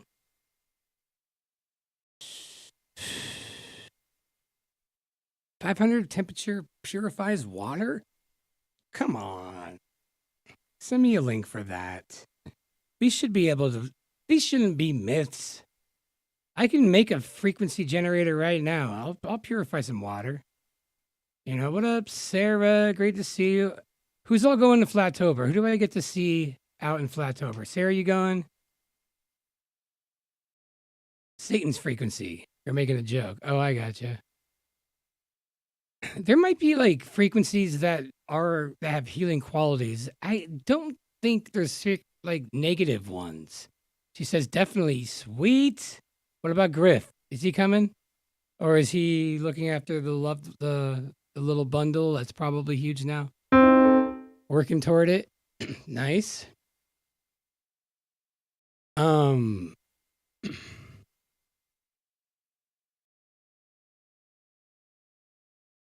right. Tinge Man in the house. Chicken, pot pie. Rico, what up, brother? Good to see you here. Ted, biochemistry debunks corona. Man, I'm really glad that I got to get a good stream on today. I don't usually stream at this time, so that's good. We got a crowd here. You guys are both coming for sure. Excellent. I predict this year will be the year where we break attendance for how many freaking blue dots there are, I get a little pissed off how few people want to come out for these things. You know, it's ridiculous. We're talking about the biggest deception of all time, not like come see my cover band. And sometimes you see the same numbers come out to these events. Oh, Rika will be there. Good. Catches. All right. Long promo. Yeah, I'm assuming I am the karaoke guy, guys, so I will be there. Doing the rocking the KJ. So I'll be singing some flat earth karaoke songs like Earth is Flat by Beck or It's Flat by Michael Jackson or I would walk 500 miles and just to be the man to see that it's fucking flat. I don't know. It's terrible.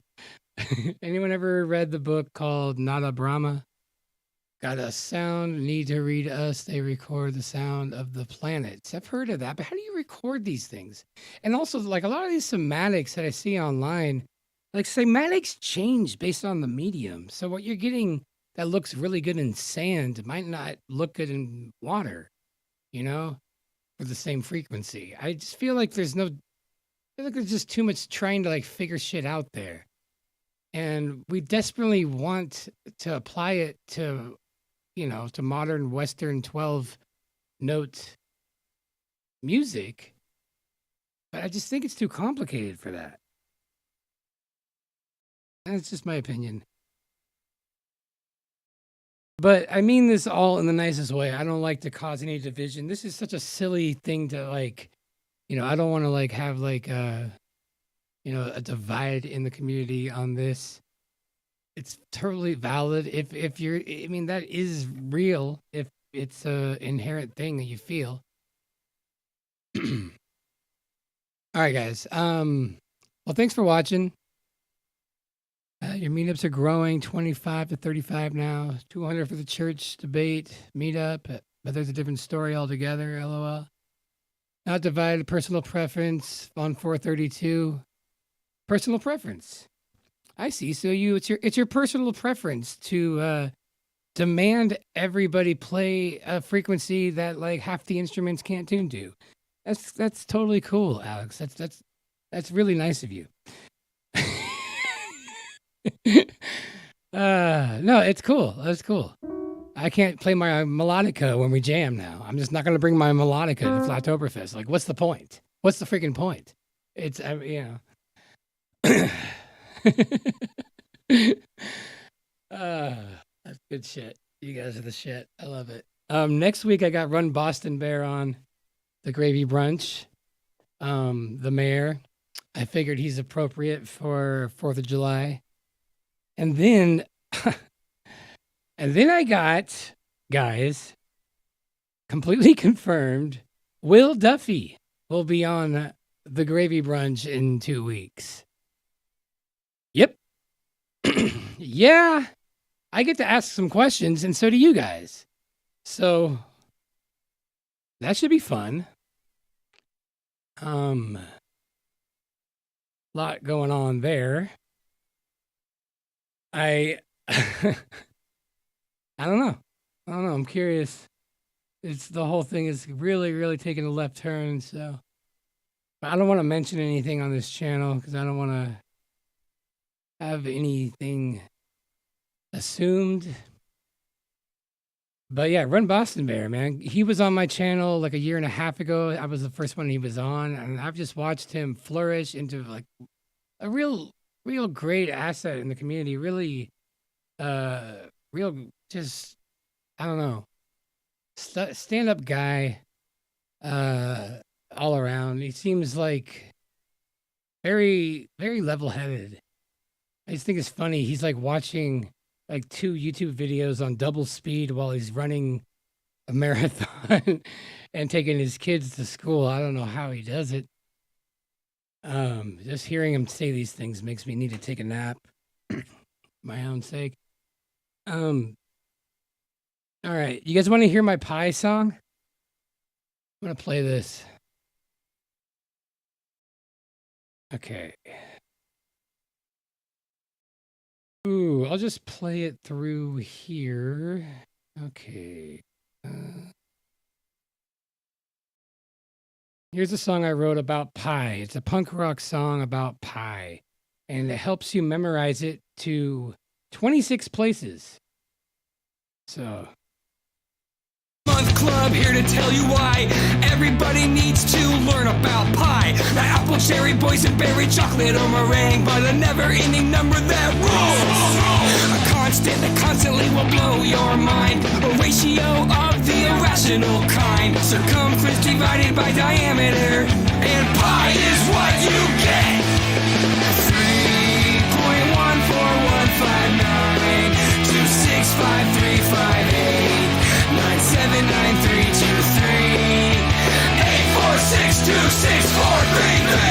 There's a pop quiz after this part, so everybody study hard. We know pi to the 26th place. Now here's a solo that will melt your face.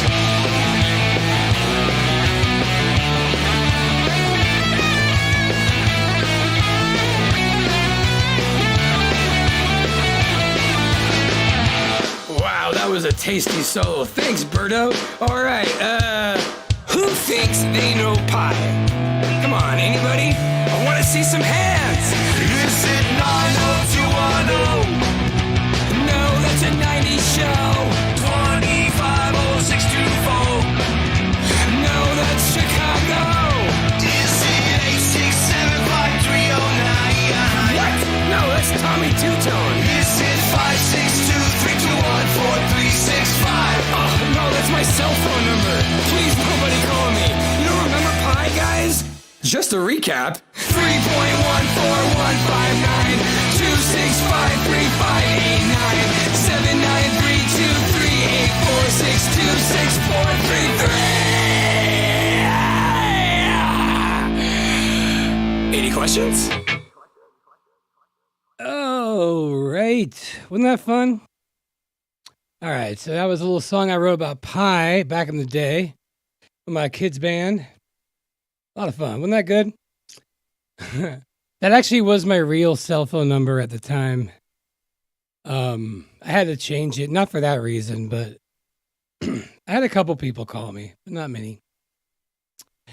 All right. Yeah. I find that you can like memorize things way easier in a song. So 3.14159 2653589 7932384626433. It's way easier that way. All right, I'm gonna go, guys. I gotta go.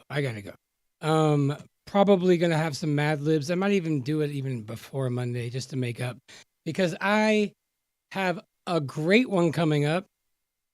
I even got a costume and everything. And check out the Rico stuff going on with Laurie. I love what you guys are doing there. And yeah, much love to you guys.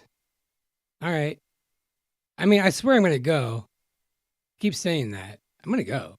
I'm gonna end this stream. You know, one of these any second now here.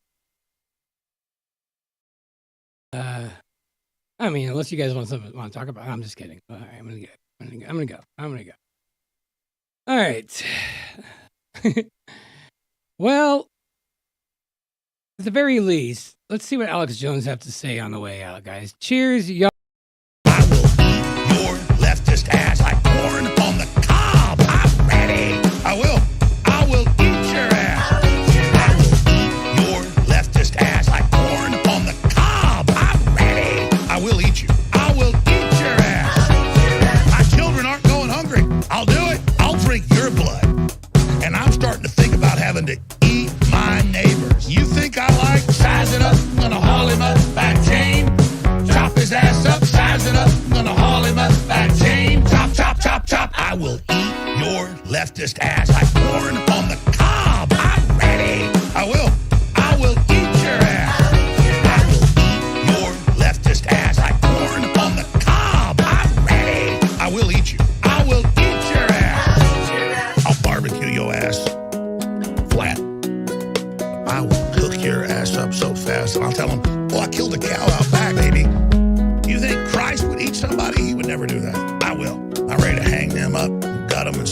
chop them up. You know what? I'm ready.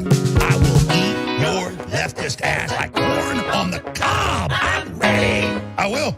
I will eat your ass. I will eat your leftist ass like corn on the cob. I'm ready. I will eat you. I will eat your ass. I will eat your leftist ass like corn on the cob. I'm ready. I will. I will eat your ass. I will eat your leftist ass like corn on the cob. I'm ready. I will eat you. I will eat your ass. That's why I want the globalists to know. I will eat your ass first. I swear to God, it's the last thing I do.